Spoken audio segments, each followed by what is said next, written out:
ఇది నిజంగా తీర్పు సింహాసనమై ఉన్నది. ఇప్పుడు నేను ఎక్కడ నిలబడుకొని ఉన్నానంటే బోన్లో నిలబడుకొని ఉన్నాను. మరి బోన్లో నిలబడ్డవాడు ఏం చేయాలంటే ప్రమాణం చేయాలి. అయ్యా, నేను ఆ యొక్క న్యాయశాస్త్రం పైన ప్రమాణం చేసి నేను సత్యమే చెప్తాను. హల్లెలూయా. అలాగనే ఆ కోర్టులో నిలబడిన వాడు, ఆ బోన్లో నిలబడిన వాడు ప్రమాణం చేసిన అబద్ధం చెప్తాడు, కానీ నేను మాత్రం ఖచ్చితంగా సత్యమే చెప్పి తీరాలి. ఈ ధర్మశాస్త్రంలో ఏదైతే ఉన్నదో, వాక్యంలో ఏదైతే ఉన్నదో దాన్ని నేను ఖచ్చితంగా చెప్పి తీరాలి. లేనట్లయితే ఈ లోకపు చట్టంలో నుంచి ఏ మానవుడైనా తప్పించుకోవచ్చు, కానీ నేను మాత్రం ఇందులో నుంచి ఉన్నది ఉన్నట్టుగా చెప్పకపోతే రేపు తీర్పు దినాన నేను తప్పించుకోలేను. హల్లెలూయా. కాబట్టి మన ప్రవక్త అన్నాడు, పుల్పిట్ అనేది తీర్పు సింహాసనం అన్నాడు ఆయన. తీర్పు వెలువడే స్థలమే పుల్పిట్ అయి ఉన్నది. హల్లెలూయా. అందుకే దైవజనుడు చెప్పిన మాట నాకు చాలా బాగా నచ్చింది. అది నిజంగా పుల్పిట్ అనేది ఎవరికి పడితే వారికి ఇచ్చేది కాదు ఇది. ఎందుకనంటే ఇక్కడ మరి సరైన వ్యక్తి మాత్రమే నిలబడాలి, వాక్యాన్ని ప్రేమించే వ్యక్తి నిలబడాలి, వాక్యానికి లోబడే వ్యక్తి నిలబడాలి, వాక్యానికి ఎవరైతే గౌరవం ఇస్తారో వారు నిలబడాలి. హల్లెలూయా. మరి నిజంగా మనం ఒక చిన్న కార్యాన్ని నేను చెప్తాను. మరి ఒక రాజు ఏమనుకున్నాడు అంటే తన ప్రజలకు మరి ఇంత భయంకరమైన వేసవి కాలంలో, ఇప్పుడు వేసవి కాలమేనా, ఈ సంవత్సరం మనకు ఎండలు బాగున్నాయి. అయితే రాజు కనికరపడి ఆయన ప్రజలందరికీ పైపుల ద్వారా ఆయన కొబ్బరి నీళ్లు సప్లై చేయాలనుకున్నాడట. హల్లెలూయా. మంచిదేనా? అది చాలా మంచి ఉద్దేశం అది. కానీ మరి రాజుగారికి తెలియదు ఆ పైపులన్నీ తుప్పుపట్టిపోయాయని. మరి రాజుగారి యొక్క ఉద్దేశం మంచిదే. పనివారందరూ ఆ యొక్క తుప్పుపట్టిన ఆ పైపుల ద్వారా కొబ్బరి నీళ్లు సప్లై చేశారు. మరి అందరూ మెచ్చుకున్నారు రాజుగారిని. మరి రాజుగారు చాలా దయగలవారు, మంచి గలవారు, మంచి హృదయం కలిగిన వారు, మనకు కొబ్బరి నీళ్లు సప్లై చేశాడని వారు కడుపార తాగారు. కానీ మరుసటి దినాన చాలామంది చనిపోయారు, చాలామంది రోగులయ్యారు. కారణం ఏంటనంటే రాజుగారి ఉద్దేశం తప్పు కాదు, మరి ఆ కొబ్బరి నీళ్ళలో ఏ దోషం లేదు, కానీ ఆ దోషం ఎక్కడున్నది? అవి ఆ పైపుల గుండా ప్రయాణం చేశాయి. హల్లెలూయా. అందుకొరకే ఈరోజు కూడా అదే విధంగా ఉన్నది. మన రాజు ఎవరంటే ప్రభు అయిన యేసుక్రీస్తే. ఆయన తన ప్రజలను ప్రేమిస్తూ ఉన్నాడు. ఆయన వారికి కొబ్బరి నీళ్లు కాదు కానీ తన జీవాన్ని ఇవ్వాలనుకున్నాడు ఆయన. కానీ ఆ జీవం అనేది తుప్పుపట్టిన పైపుల ద్వారా ఇవ్వడు, కానీ ఒక నిజమైన సేవకుల ద్వారా ఇవ్వాలనుకున్నాడు ఆయన. కాబట్టి ఆ నిజమైన సేవకుడు మీ కొరకు ఉన్నందుకు మీరెంతో దేవునికి రుణపడి ఉన్నారు. దేవుని నామానికి మహిమ కలుగును గాక. హల్లెలూయా. మరి నిజంగా మీరందరూ వాక్యాన్ని ప్రేమిస్తున్నారా? మరి మీరు ప్రేమిస్తున్నారు కాబట్టి ఈ స్థలంలో ఉన్నారని నేను నమ్ముతున్నాను. మరి నిజంగా దేవుడు మిమ్మల్ని ఎంతో ప్రేమిస్తూ ఉన్నాడు. ఆయన మిమ్మల్ని ఆయన రాజ సంతానంగా చూస్తున్నాడు ఆయన. మరి మనమే నిజంగా ఈ భూమిని వెళ్ళే రాజులమై ఉన్నాం, యాజక సమూహంగా మనం ఉన్నాం. కాబట్టి యాజకులు ఏ విధంగా ఉంటారంటే వారి యొక్క వస్త్రధారణ వేరుగా ఉంటుంది, వారి మాట వేరుగా ఉంటుంది, వారి నడక వేరుగా ఉంటుంది. వారి యొక్క మరి ప్రతి ఆ నడకలో, ప్రతి చూపులో, ప్రతి వారి యొక్క వ్యవహారం అంతట్లో వారి యొక్క ప్రవర్తన అంతా రాజసం ఉట్టిపడేలా ఉంటుంది. హల్లెలూయా. మరి ఆ ప్రధాన యాజకులు కానీ ఏమాత్రం చిన్న దోషమున్నా వారు అతి పరిశుద్ధ స్థలంలోనికి వెళ్ళలేరు. హల్లెలూయా. మరి నిజంగా ఆ యాజక ధర్మం అనేది గతించిపోయింది. కానీ ఇప్పుడు నిజమైన యాజకులు వచ్చి ఉన్నారు, వారే మనమై ఉన్నాం. మరి ఆ యాజకులే చక్కగా ప్రవర్తించినట్లయితే మరి ఇక్కడ కూర్చున్న స్త్రీలు, పురుషులు మరెంతగానో చక్కగా ప్రవర్తించాలి. ఎందుకనంటే దేవుడు మన కొరకు ఆయన రక్తాన్ని చిందించాడు ఆయన. హల్లెలూయా. సరే, మరి మనం బైబిల్ గ్రంథంలో చూసినప్పుడు దేవుడు చాలా ఉపమానాలు చెప్పాడు ఆయన. మీ అందరికీ తెలుసు కదా ఉపమానాలు. ఆయన విత్తనముల కథ చెప్పాడు ఆయన, మంచి సమరైన కథ చెప్పాడు ఆయన. మరి ఆ విధంగా అనేక రకాలైన ఉపమానాలు చెప్పి ఆ ఉపమానంతో ఆయన వాక్యాన్ని బోధించి ఉన్నాడు ఆయన. Praise the lord. హల్లెలూయా. మరి ఈ రాత్రికాల సమయంలో మరి మీరందరూ మీ హృదయంలో ప్రార్థించండి, దేవుడు మనందరితో మాట్లాడినట్లుగా. మరి మనం చదివే మూలవాక్యాన్ని లేవియా ఖండము 19వ అధ్యాయము 11, 12 వచనాలు ఒకసారి మళ్ళీ చదవండి. ఆ వాక్యాన్ని మీరు జాగ్రత్తగా గమనించాలని కోరుచున్నాను.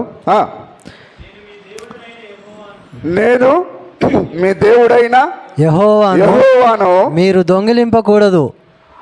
మీరంటే ఇక్కడ కూర్చున్న మనమే. దేవుని వాక్యం ఎల్లప్పుడు ఎవరితో మాట్లాడుతున్నది? తన యొక్క ప్రజలతో మాట్లాడుతున్నది. కాబట్టి వాక్యము దొంగలించకూడదు అనేది లోకానికి చెప్పట్లేడు ఆయన, మరి లోకంలో ఉండే వేరే వేరే మతస్థులకు చెప్పట్లేడు ఆయన, కానీ ఇక్కడ కూర్చున్న మనతో మాట్లాడుతున్నాడు ఆయన. హల్లెలూయా. నేను మీ దేవుడనైన యెహోవాను. యెహోవా అనగా అది సంక్షిప్త నామం. అది యెహోవా అనగా భూమిని కలగజేసిన వాడు. యెహోవా అనే పేరుకి అర్థం ఏంటిది? భూమిని కలగజేసిన వాడు.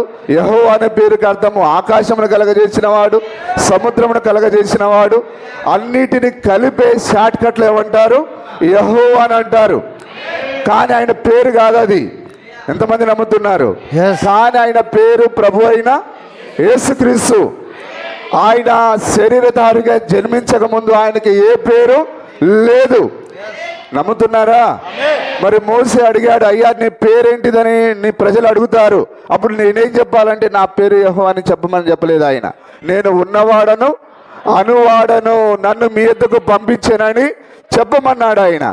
కాబట్టి దేవుని పేరు అనేది యెహోవా కాదు. పేరు ఎప్పుడు పెడతారు? జన్మించినప్పుడు పెడతారు. ఆయన శరీరధారికి జన్మించాడా? జన్మించినప్పుడు ఆ జన్మించినది క్రీస్తు, కానీ పేరు పెట్టింది మాత్రం యేసు అనే పేరు పెట్టారు. పూర్తి పేరేంటిది? ప్రభు అయిన యేసుక్రీస్తు అయి ఉన్నాడు. కాబట్టి సంఘశాఖ లాగా మనము కన్ఫ్యూజ్ కావద్దు. ఇంకా యెహోవా వేరుగా ఉన్నాడు, యేసు వేరుగా ఉన్నాడని మనం కన్ఫ్యూజ్ కాకూడదు. నిజమేనా? ఉన్నారు అందరు ఇక్కడ? ఇప్పుడు ఆ భూమి ఆకాశంలో దేవుడే మనతో మాట్లాడుతున్నాడు. నేను మీ దేవుడినైన యెహోవాను. మీరు దొంగలింపకూడదు, బొంకకూడదు, ఒకరితో అబద్ధమాడకూడదు. హల్లెలూయా. మరి చాలా మంది అనుకుంటున్నారు దేవుడు ధర్మశాస్త్రాన్ని కొట్టివేశాడని. కానీ ఆయన కొట్టివేయడానికి రాలేదు. ఆయన ధర్మశాస్త్రాన్ని రెట్టింపు చేయడానికి వచ్చాడు ఆయన. నిజమేనా? ఒక స్త్రీని మోహపు చూపుతో చూచువాడు అప్పుడే వ్యభిచరించిన వాడగును అన్నాడు ఆయన. కానీ పాత నిబంధన కాలంలో 2 శరీరాలు కలిస్తేనే దాని వ్యభిచారం అని అన్నారు. నిజమేనా? వ్యభిచరించువాని రాళ్లతో కొట్టి చంపేవారు. కానీ నేను చెప్పున్నది ఏమనగా, ఒక స్త్రీని మోహపు చూపుతో చూచువాడు అప్పుడే ఆమెతో వ్యభిచరించి వాడగునని అన్నాడు ఆయన. ఇప్పుడు ఆయన ధర్మశాస్త్రాన్ని రెట్టింపు చేశాడా, తగ్గించాడా? రెట్టింపు చేశాడు ఆయన. మరి ఆ ధర్మశాస్త్రం అనేది ఇంకా కొట్టివేయబడలేదు, కానీ ఇంకా అది కొనసాగుతూ ఉన్నది. మనం ఇంకా ఆ ఆజ్ఞల కింద మనము జీవిస్తూ ఉన్నాము. ఇంకా రెట్టింపైన ఆజ్ఞలతో మనం హెచ్చరించబడి ఉన్నాము. Praise the lord. హల్లెలూయా. మరి దేవుడు ఏమంటున్నాడు? నేను మీ దేవుడనైన యెహోవాను. మీరు దొంగలింపకూడదు, బొంకకూడదు. దాని అర్థం అబద్ధం ఆడడం. నిజమేనా? మరి బైబిల్లో బొంకిన వారు 2 ఉన్నారు. వారెవరు చెప్పండి? అననీయ, సప్పీరా. మరి ఆ కాలంలో పరిశుద్ధాత్ముడు అందరికీ ఒకే రకమైన బయలుపాటు ఇచ్చాడు. ఏ బయలుపాటు అది? వారి ఎద్దులను, బండ్లను, ఇళ్లను, సమస్త చర స్థిర ఆస్తులను అమ్మమని ఆయన వారి హృదయంలో బయలుపాటు పెట్టాడు. వారందరూ వారి యొక్క ఆస్తిని అమ్మి అపోస్తలుల యొక్క పాదాల దగ్గర పెట్టారు. ఎంతమంది తెలిసి కథ? మరి అందరూ పెడుతున్నప్పుడు కానీ వారి లోపల ఒక అబద్ధమాడే దయ్యం దూరి వారు ఏం చేశారు? పరిశుద్ధాత్మ ఎదుట వారు బొంకారు. నిజమేనా? బొంకినప్పుడు అననీయ అక్కడికక్కడే చచ్చాడు, సప్పీరా అక్కడికక్కడే చచ్చింది. ఒకవేళ నిజంగా చాలామంది అబద్ధం ఆడుతారు, బొంకుతారు. బొంకడం అంటే అబద్ధం ఆడడమే, ఉన్న విషయాన్ని చెప్పకపోవడమే బొంకడమై ఉన్నది. కాబట్టి మనము సత్యానికి విరోధంగా ఎప్పుడైతే అబద్ధం ఆడుతున్నామో అననీయలాగా మనం చనిపోతున్నాం, సప్పీరాలాగా మనం చనిపోతున్నాం. మరి ఇక్కడ ఎంతమంది ఆ విధంగా చనిపోతున్న వారు ఉన్నారో, మీరు ఎప్పుడైతే అబద్ధం ఆడుతున్నారో ఆ విధంగా మీరు చనిపోతూ ఉన్నారు. దేవుని నామానికి మహిమ కలుగును గాక. ఎంతమంది వాక్యాన్ని గ్రహిస్తున్నారు? నేను మీ దేవుడినైన యెహోవాను, మీరు దొంగిలింపకూడదు, బొంకకూడదు, ఒకనితో ఒకడు అబద్ధం ఆడకూడదు. హల్లెలూయా. మరి ప్రాముఖ్యంగా మనం పరిశుద్ధాత్మ ఎదుట అబద్ధం ఆడకూడదు. ఎందుకంటే మనం ఎవరి సన్నిధిలో ఉన్నాము? ఈ గడియ వర్తమానమే పరిశుద్ధాత్మ ఉన్నది. మరి ఆ గడియ వర్తమానము మన దగ్గరికి రావడమే పరిశుద్ధాత్మ రావడం. నేను నా తండ్రి ఏకమై ఉన్నాము. తండ్రి అంటే పరిశుద్ధాత్మ, ఆయన అంటే వాక్యము పరిశుద్ధాత్మ ఒక్కటే, రెండు వేరు కాదు. నేను నా తండ్రి ఏకమై ఉన్నామని అన్నాడు ఆయన. కాబట్టి మన దగ్గరికి వాక్యం వచ్చిందంటే మన దగ్గరికి పరిశుద్ధాత్మ వచ్చింది. కాబట్టి పరిశుద్ధాత్మ యొక్క ఆధీనంలో మనం చాలా చక్కగా, మర్యాదగా, పద్ధతిగా ఉండాలి. ఎంతమంది గ్రహిస్తున్నారు? కాబట్టి ఈ ఆజ్ఞను మనం తప్పకుండా మన జీవితంలో మనం గట్టిగా పట్టుకోవాలి. నిజమేనా? 11వ వచనం అనేది మీరు దొంగలింపకూడదు, బొంకకూడదు, ఒకరితో ఒకడు అబద్ధం ఆడకూడదు, నా నామమును బట్టి అబద్ధ ప్రమాణం చేయకూడదు, నీ దేవుని నామమును అపవిత్రపరచకూడదు, నేను యెహోవాను. హల్లెలూయా. సరే, మనము ఇంకొద్దిగా ముందుకు వెళ్ళి లూకా సువార్త 10వ అధ్యాయము 30వ వచనం చదువుదాం. లూకా సువార్త 10వ అధ్యాయము 30వ వచనం. అందుకు యేసు ఇట్లనెను, గ్లోరీ టు లార్డ్. హల్లెలూయా. మరి యెరూషలేం అంటే ఏదో కాదు. నిజంగా మనము ఎక్కడి నుండి పడిపోయాం? యెరూషలేం నుంచి. మన యెరూషలేం ఏదో కాదు, పరలోకమే గొప్ప యెరూషలేమై ఉన్నది. మనము యెరూషలేం నుంచి ఎరికోకు పడిపోయాం. ఎరికో అంటే శపించబడినది. ఇప్పుడు మన దేహం శపించబడింది కాబట్టి మనకు నానా రకాలైన రోగాలు ఉన్నాయా? జ్వరం వస్తున్నదా? జలుబు వస్తున్నదా? ఇవన్నీ రోగాలు ఎందుకు ఉన్నాయి? మనం యెరూషలేములో ఉండకుండా మనం ఎరికోకు పడిపోయాం. ఎంతమంది నమ్ముతున్నారు? చదవండి. దొంగల చేతిలో చిక్కెను. దొంగల చేతిలో. ఆ దొంగ ఎవరో కాదు కానీ వాడే సైతానుడై ఉన్నాడు. మనము మరి దొంగ చేతికి చిక్కి, ఎందుకంటే మన ఉద్దేశం ఏంటిదంటే మనం ఉండాల్సిన స్థలము యెరూషలేములో ఉండాలి. కానీ మన యొక్క స్వభావం ఏమైందనంటే ఎరికోకు వెళ్ళాలనుకున్నాం మనం. కాబట్టి ఆ ఆలోచనే తప్పై ఉన్నది. ఒక వ్యక్తి యెరూషలేం నుండి ఎరికో పట్టణముకు దిగి వెళ్ళుచు దొంగల చేతిలో చిక్కెను. వారు అతని బట్టలు దోచుకొని. హల్లెలూయా. మరి నానా రకాలైన దొంగలు ఉంటారు. నిజమేనా? దొంగకి ఏం కావాలి? బంగారం కావాలి, వెండి కావాలి, విలువైన వస్తువులు కావాలి. కానీ ఇక్కడ వస్త్రము దొంగలించబడినట్టుగా మనం చూస్తున్నాం. హల్లెలూయా. ఈ వస్త్రం ఏదో కాదు కానీ మనం ఈరోజు అందరం వస్త్రాన్ని పోగొట్టుకున్నాం. ఆ వస్త్రమే మన థియోఫనీ శరీరము. అది సాతానుడు దాన్ని దొంగలించాలనుకున్నాడు. హల్లెలూయా. ఎప్పుడైతే ఆ వస్త్రం దొంగలించబడిందో మనం కొర ప్రాణంతో ఉన్నాం. ఇప్పుడు మనం ఎట్లున్నాం? ఇప్పుడు అసలు ప్రాణంతో లేము. ఇప్పుడు కేవలం కొర ప్రాణంతో ఉన్నాం. కొందరు 40 సంవత్సరాలు, కొందరు 50 సంవత్సరాలు, కొందరు 60 సంవత్సరాలు, 70 సంవత్సరాలకే బకెట్ తన్నేస్తున్నాం. కానీ మనం ఆ వస్త్రం ఉన్నప్పుడు మన దగ్గరికి మరణమే రాలేదు. ఎంతమంది నమ్ముతున్నారు? అయితే మన వస్త్రాలు దొంగలించబడ్డాయి.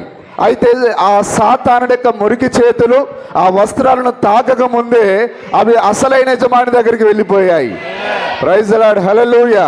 ఇప్పుడు మన వస్త్రాలు ఎవరి దగ్గర ఉన్నాయి? నిజమేనా? మరి ఎప్పుడైతే ఆదాము అవ్వల యొక్క థియోఫనీ శరీరం వెళ్ళిపోయిందో వారు దిగంబరులుగా నిలబడిపోయారు. వారు తమ దిగంబరత్వాన్ని కప్పుకోవడానికి ఆ అంజురపు ఆకులను కోసుకొని వారు మరి చుట్టుకోవడానికి ప్రయత్నం చేశారు. కానీ ఆ ఆకుల వలన వారి దిగంబరత్వము కప్పబడలేకపోయింది. హల్లెలూయా. అందుకే దేవుడు మనకు ఆకో, పాలిస్టర్లో, లెనినో ఇయ్యలేదు కానీ ఆయన మనకు వర్తమానం ఇచ్చాడు. ఆయన మనకు వాక్యం ఇచ్చాడు. ఆయన మనం పోగొట్టుకున్నది ఆ వాక్యపు దేహాన్ని పోగొట్టుకున్నాం. Praise the lord. హల్లెలూయా. ఇప్పుడు చూడండి, ఇక్కడ చాలా మరి చక్కటి ఉపమానం ఇది. మీరు అర్థం చేసుకుంటారు. అతన్ని కొట్టి కొర ప్రాణంతో విడిచిపోయిరి. విడిచిపోయిరి. అప్పుడు ఒక యాజకుడు ఆ త్రోవన వెలుట తటస్థించెను. ఆ యాజకుడు ఆ త్రోవన వెలుట తటస్థించెను. అతడు అతనిని చూచి చూచి ప్రక్కగా పోయెను. చక్కగా పోయాను అంటే దీన్ని మనం గ్రహించినప్పుడు ఆ యొక్క పాత నిబంధనలో ఉండే యాజక ధర్మము, యాజకత్వము ఆ యొక్క వ్యక్తిని రక్షించలేకపోయింది. నిజమేనా? అలాగునే లేవీయుడు ఒకడు లేవి యొక్క ఆ యొక్క ఆచారాలు, పద్ధతులు, మరి ఆ లేవి క్రమం కూడా ఆ వ్యక్తిని రక్షించలేకపోయింది. అతడు పోగొట్టుకున్న వస్త్రాన్ని యాజకుల యొక్క ఆ యాజక ధర్మము తీసుకొని ఇవ్వలేకపోయింది. ఆ లేవి లెక్క ధర్మం కూడా దాన్ని చేయలేకపోయింది. కానీ ఆ దారిలో ఒక ఆయన ఆ మహిమలో నుండి ఆ యెరూషలేము నుంచి ఒక ఆయన దిగి వచ్చాడు. ఆ యెరికోకు దిగి వచ్చాడు. ఆయన ఎవరు? ఆయన చెప్పండి. ఆయనే ప్రభు అయిన యేసుక్రీస్తు అయి ఉన్నాడు. హల్లెలూయా. ఆ చోటికి వచ్చి చూసి ప్రక్కకు పోయెను. అయితే ఒక సమరయుడు ప్రయాణమై పోవచ్చు అతడు పడి ఉన్న చోటికి వచ్చి అతనిని చూసి ప్రైజ్ ది లార్డ్. హల్లెలూయా. ఇప్పుడు మనం పడి ఉన్న ఆ పాపపు స్థితికి దిగిన వాడు ప్రభు అయిన యేసుక్రీస్తు ఒక్కడే. ఎవరు మన దగ్గరికి రాలేదు, కానీ యేసుక్రీస్తు మాత్రమే వచ్చాడు. అతని మీద జాలిపడి దగ్గరకు పోయి, చూడండి అక్కడ ఆ దొంగల చేతిలో మరి వస్త్రం దోచబడిన వాడు, కొర ప్రాణంతో ఉన్నవాడు, దెబ్బలు తిన్నవాడు, అది ఎవరో కాదు, అది నేనని అనుకుంటున్నాను. మరి అది మీరైతే మీరు ఆమేనని చెప్పండి. Praise the lord. హల్లెలూయా. చదవండి. నూనెయు ద్రాక్షరసమును పోసి అతని గాయములను కట్టి తన వాహనము మీద ఎక్కించి ఒక పూటకులవాని ఇంటికి తీసుకొని. Praise the lord. హల్లెలూయా. నిజమేనా? ఇప్పుడు ఆ మంచి సమరయుడు ఏం చేస్తున్నాడు? ఆ వ్యక్తికి నూనెయు ద్రాక్షరసమును పోసి తన వాహనం మీద ఎక్కించుకొని ఆ పూటకుల వాడి దగ్గరికి తీసుకొని వచ్చాడు. ఆయన ఎక్కడికి తీసుకొని వచ్చాడు? పూటకుల్లవాడు అంటే ఎవరు చెప్పండి? నీ యొక్క స్థానిక సంఘ కాపరి. నీకు ఎవరైతే వాక్యం చెప్తున్నారో ఆయనే పూటకుల్లవాడై ఉన్నాడు. ఇప్పుడు దేవుడు మిమ్మల్ని అందరిని ఎక్కడ ఒప్పజెప్పాడు? ఒక మంచి పూటకుల్లవాని దగ్గర ఒప్పజెప్పాడు. ఆయన అందరూ నమ్ముతున్నారా? సార్ ఇది ఉపమానం కాదు, ఇది నిజం, ఇది వాస్తవం. ఇది ఆ మంచి సమరయుడు యేసుక్రీస్తు ఆ దొంగల చేతిలో కొర ప్రాణంతో ఉన్నది, అది మనమే.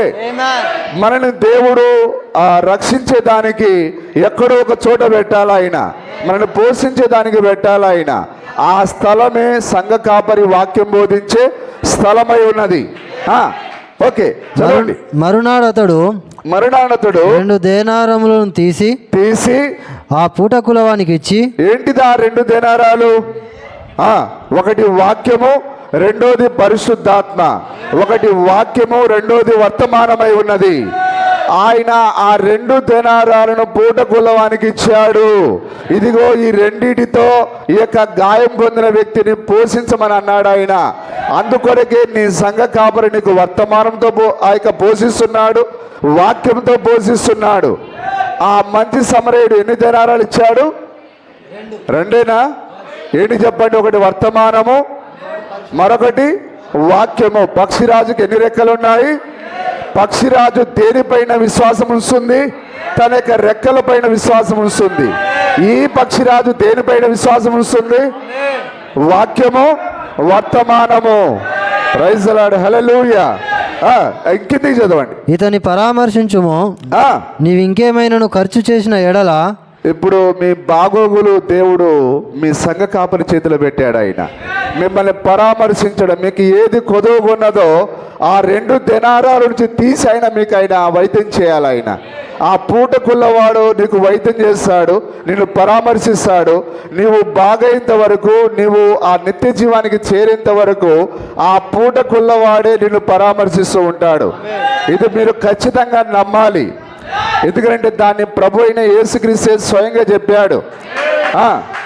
ఓకే, చదవండి. నేను మరలా వచ్చినప్పుడు. మరలా ఎప్పుడు వస్తాడు సార్? ఆయన మరలా వస్తాడని అన్నాడా? పూటకుల్లవాని దగ్గర పెట్టాడంటే మళ్ళీ మిమ్మల్ని తీసుకొని పోయేదానికి వస్తున్నాడు ఆయన. Glory to lord. హల్లెలూయా. నీవు సిద్ధపడే స్థలమే ఇదిగో నీ కాపరి దగ్గర. ఆయన నిన్ను ఇక్కడ సిద్ధపరుస్తున్నాడు. ఆయన మరలా వస్తాని మాట ఇచ్చాడు ఆయన. హల్లెలూయా. ఎంతమంది ఉన్నారు ఇక్కడ?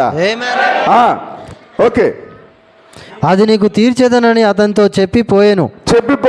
కాగా దొంగల చేతిలో చిక్కిన వానికి ఈ ముగ్గురిలో ఎవరు పొరుగువాడు నీకు బైబిల్ వాక్యం సెలవిచ్చింది, నీ పొరుగువానిదేదైనను ఆశింపకూడదు. హల్లెలూయా. దేవుని నామానికి మహిమ కలుగును గాక. ఇప్పుడు ఈ యొక్క గాయపడిన వ్యక్తికి, వింటున్నారా, లేవీయుడు ఏ సాయం చేయలేదు, ఆ యాజకుడు ఏ సాయం చేయలేదు, కానీ మంచి సమరయుడు మాత్రం సాయం చేశాడు. ఇప్పుడు ఆ మంచి సమరయుడు ఈ గాయపడిన వ్యక్తికి ఏమై ఉన్నాడు? పొరుగువాడై ఉన్నాడు. అదే ఇక్కడ వాక్యం సెలవిచ్చేది. చదవండి, ఇప్పుడు చదవండి. ఎవడు పొరుగువాడాయనని నీకు తోచుచున్నది అని ఇప్పుడు మీరు సమాధానం చెప్పాలి. ఇప్పుడు ఈ ముగ్గురులో ఈ గాయపడిన వ్యక్తికి పొరుగువాడెవరు? చెప్పండి సార్, ఎవరు చెప్పండి? సమరయుడేనా? ఇప్పుడు మన అందరి మంచి పొరుగువాడెవరు? ప్రభు అయిన యేసుక్రీస్తు అయి ఉన్నాడు. కాబట్టి ఆ యొక్క ఆజ్ఞలలో ప్రధానమైన ఆజ్ఞ ఏంటిది?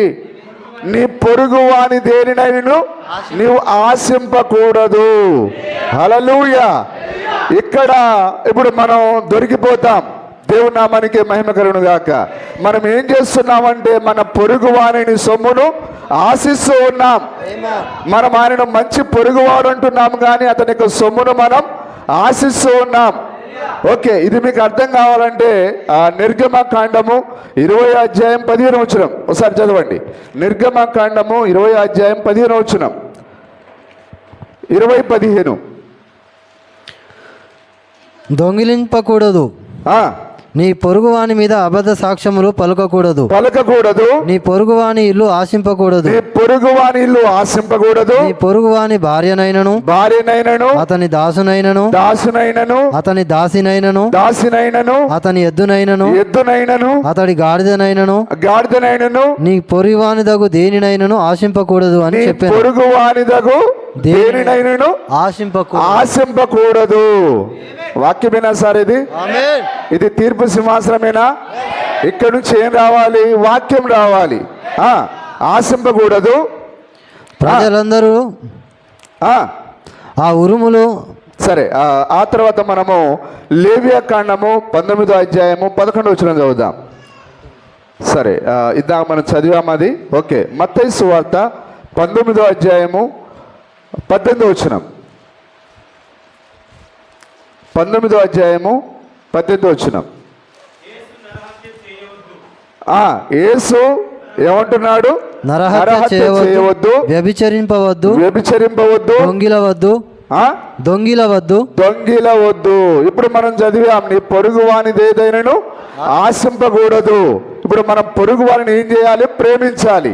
ఇప్పుడు మన నిజమైన పొరుగువాడు ఎవరు? ప్రభు అయిన యేసుక్రీస్తు అయి ఉన్నాడు. కానీ ఇప్పటికే మీకు బలుబు ఎలిగి ఉండాలి. హల్లెలూయా. ఇప్పుడు మీరు మనందరి పొరుగువాడైన యేసుక్రీస్తు యొక్క సొమ్మును మనము ఆశిస్తున్నామా, దొంగలించామా లేదనేది ఇప్పుడు అది మన హృదయంలో రావాల్సిన ప్రశ్న అయి ఉన్నది. హల్లెలూయా. అది ఆజ్ఞేనా? ఏంటిది ఆజ్ఞ? నీ పొరుగువానిది ఏదైనాను ఆశించకూడదు. అబద్ధ సాక్ష్యం పలకవద్దు. తల్లిదండ్రులను సన్మానింపుము. నిన్ను వలె నీ పొరుగువానిని ప్రేమింపవలెను. హల్లెలూయా. సరే, ఆ తర్వాత మనం చూస్తాం. మెల్లగా మీకు విషయం అర్థమయ్యే విధంగా మాట్లాడతాను. రోమా పత్రిక 13వ అధ్యాయము 9వ వచనం.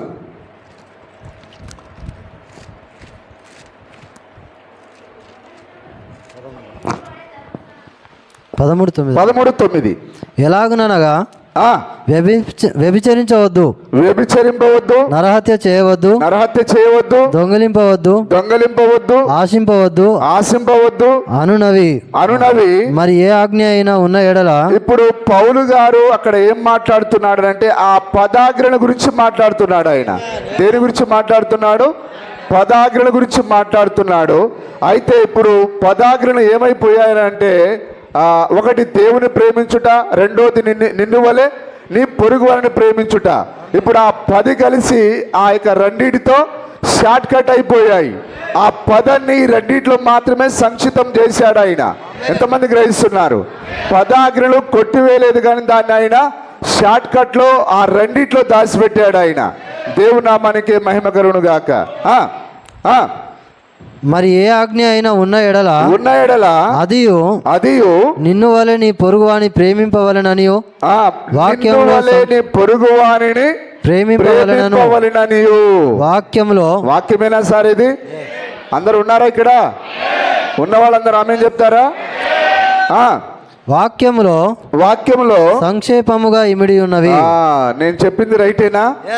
ఇప్పుడు నిన్ను వలె నీ పొరుగు వారిని ప్రేమించుము అనే దాంట్లో ఈ 10 ఆజ్ఞలన్నీ సంక్షిప్తమై ఇమిడి ఉన్నాయని పౌలు గారు రాస్తున్నాడు. ఇప్పుడు మనము మన పొరుగువాడైనా లేకపోతే మనకి మంచి సమరయుడైనా యేసుక్రీస్తు యొక్క మరి సొమ్మును మనం ఏమైనా దొంగలిస్తున్నామా లేదనేది మనము ఖచ్చితంగా మనని మనం విమర్శించుకోవాలి. హల్లెలూయా. మరి ఎందుకనంటే ధర్మశాస్త్రాన్ని 10 ఆజ్ఞలను మీరిన వాడిని ఏం చేసేవారు? రాళ్లతో కొట్టి చంపేవారు. ఇప్పుడు మనం ఎప్పుడైతే మన పొరుగు వాడి సొమ్మును మనం ఆశిస్తున్నామో, దొంగలిస్తూ ఉన్నామో, మనము ఆజ్ఞను అతిక్రమిస్తూ ఉన్నాము, మనము ఆ సమయంలోనే మనం చంపబడుతూ ఉన్నాం. ఒకవేళ నువ్వు శారీరకంగా చంపబడకపోవచ్చు, కానీ నీవు ఆత్మీయంగా చనిపోతూ ఉన్నావు.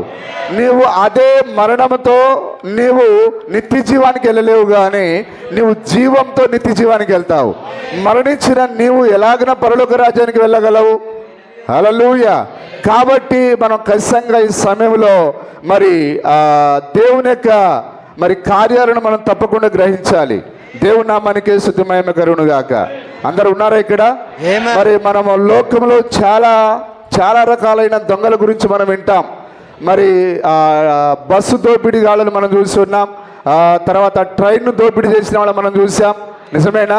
ఆ తర్వాత మెడలో చైన్ నెక్లెస్ను దొంగలించే వాళ్ళని మనం చూసాం, పరుసు కొట్టే వారిని మనం చూసాం, ఇంకా సముద్రపు దొంగలు, స్వరంగపు దొంగలు, ఇంకా నానా రకాలైన మరి ఆరితేరిన దొంగలు ఉన్నారు. హల్లెలూయా. బ్యాంక్ రాబరీ చేసేవారు ఉన్నారు, ఇంటి రాబరీ చేసేవారు ఉన్నారు, ఇంకా బందిపోటు దొంగలు ఉన్నారు. నిజమేనా? దేవుని నామానికి మహిమ కలుగును గాక. కానీ వాళ్ళ గురించి బైబిల్ ఎక్కడ రాయబడలేదు. ఇండియన్ బ్యాంకును దోచుకున్నవాడు పెద్ద దొంగని బైబిల్లో చెప్పబడలేదు. మీ అందరికి అర్థమవుతుందా? వాళ్ళ గురించి దేవుడేం పట్టించుకోవట్లేడు ఆయన, కానీ ఒకే ఒక దొంగల గురించి మాట్లాడుతున్నాడు ఆయన. మీరు 10వ భాగమును దొంగలించి మీరు దొంగలై ఉన్నారు. హల్లెలూయా. ఈ దొంగల గురించి మీరు ఎప్పుడైనా విన్నారా? ఇండియన్ బ్యాంక్ దోపిడీ చేసిన వాళ్ళని దేవుడు ఏమన్నాడు ఆయన? లేకపోతే ఒక ఇంటిని దోచుకున్న వారిని ఏమన్నాడు ఆయన? ట్రైన్ దోచుకున్న వారిని ఏమన్నాడు ఆయన?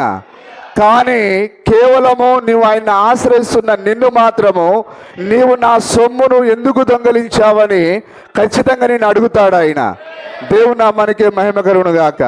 కాబట్టి మనం ఖచ్చితంగా మన పొరుగువాడు ప్రభువైన యేసుక్రీస్తు అయి ఉన్నాడని, ఆ మంచి సమరయుడు మన దగ్గరికి వచ్చాడని, ఆయన మనకు నూనెయు ద్రాక్షారసమును పోసాడని, ఆయన మనని పూటకుల్లవాడి దగ్గర పెట్టాడని, ఆ పూటకుల్లవాడు మనకు భోజనం పెడుతున్నాడని, ఆ భోజనం పెట్టేవానికి మనం రుణపడి ఉన్నామని మనం ఖచ్చితంగా గ్రహించాలి. మన ప్రవక్త అన్నాడు, నీకు ఎవరైతే ఆత్మ సంబంధమైన భోజనం పెడుతున్నాడో అతనికి నీవు రుణపడి ఉన్నావు, అక్కడే నీ 10వ భాగములు చెల్లించాలి. హల్లెలూయా. ఈ బయలుపాటు అనేది ప్రతి అబ్రహాము కుమారుడికి బయలుపాటు ఉండాలి, ప్రతి అబ్రహాము కుమార్తెకి బయలుపాటు ఉండాలి. ఎందుకంటే అబ్రహాము అన్నిట్లో ఆయన 10వ భాగమును చెల్లించాడు, ఆయన 10వ భాగమును చెల్లించాడు ఆయన.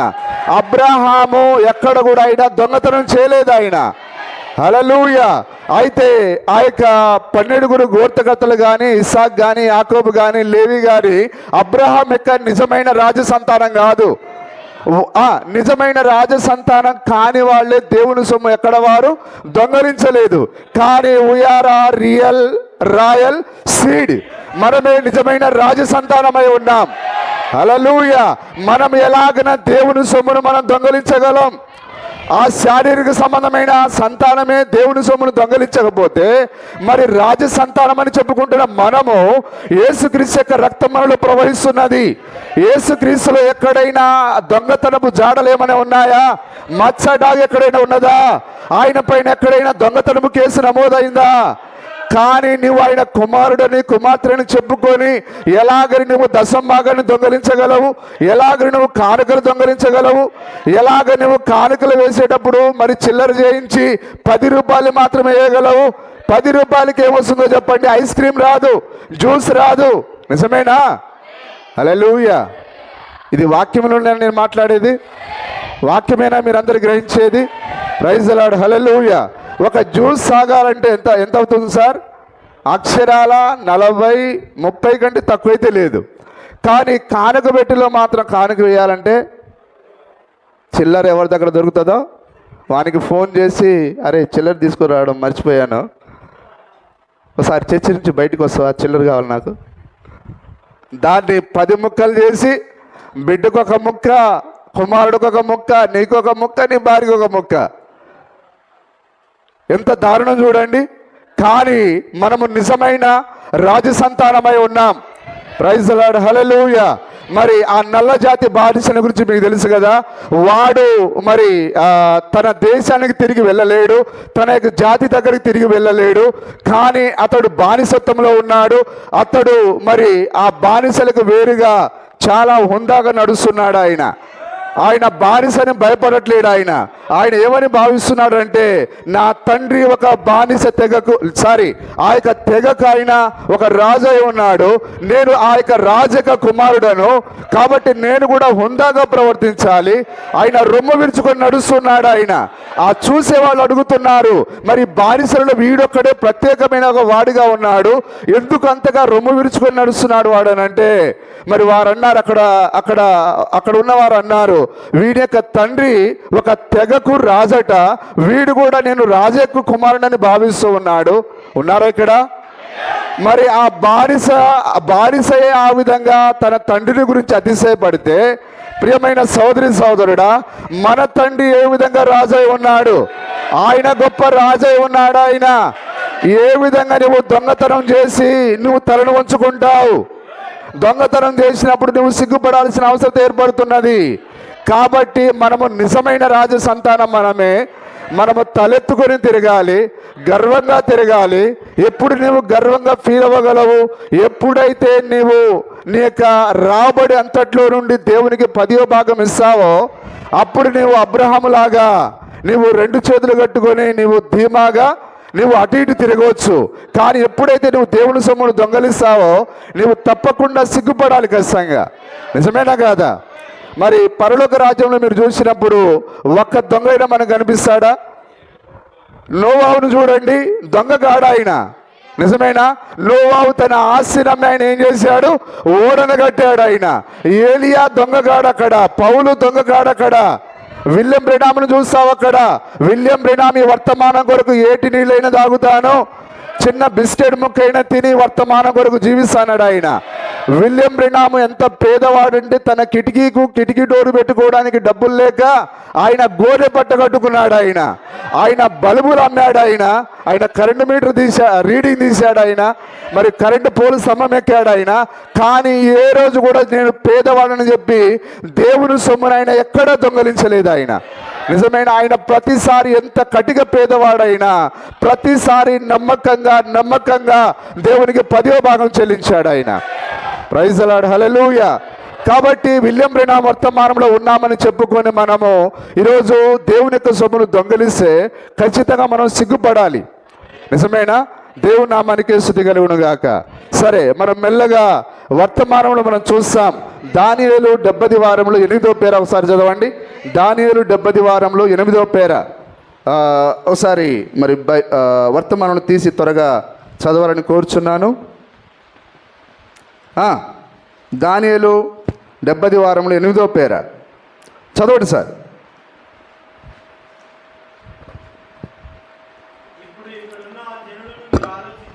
ఆలోచించుడి. ఉన్నారా ఇక్కడ? మరి ప్రవక్త చర్చికి చాలా మైళ్ళ దూరం నుంచి వచ్చేవారు. వర్తమానం వినడానికి వచ్చేవారు. చదవండి. చూస్తున్నాను,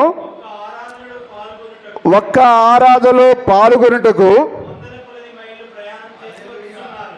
100 మైళ్ళు ప్రయాణం చేసి వచ్చుచున్నారు. వచ్చినను స్థలం ఉండదు, ఎయిర్ కండిషన్ ఉన్న గదులు లేవు. అందరు జాగ్రత్త వినండి. పాత బిల్డింగ్ లో నిలుచుకొని ఉందరు. వింటున్నారా అందరు? ఇక్కడ జాగ్రత్త వింటున్నారా?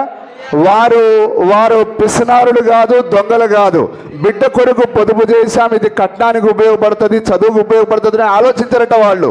పొదుపు చేసిన ఆ డబ్బును కూడా తీసుకొని వారు దానితో డీజిల్ పోసుకొని పెట్రోల్ పోసుకొని తప్పకుండా వారు ఆరాధన మానివేయకుండా ప్రతి ఆదివారం రెగ్యులర్గా చర్చికి వస్తారట వాళ్ళు. హల్లెలూయా.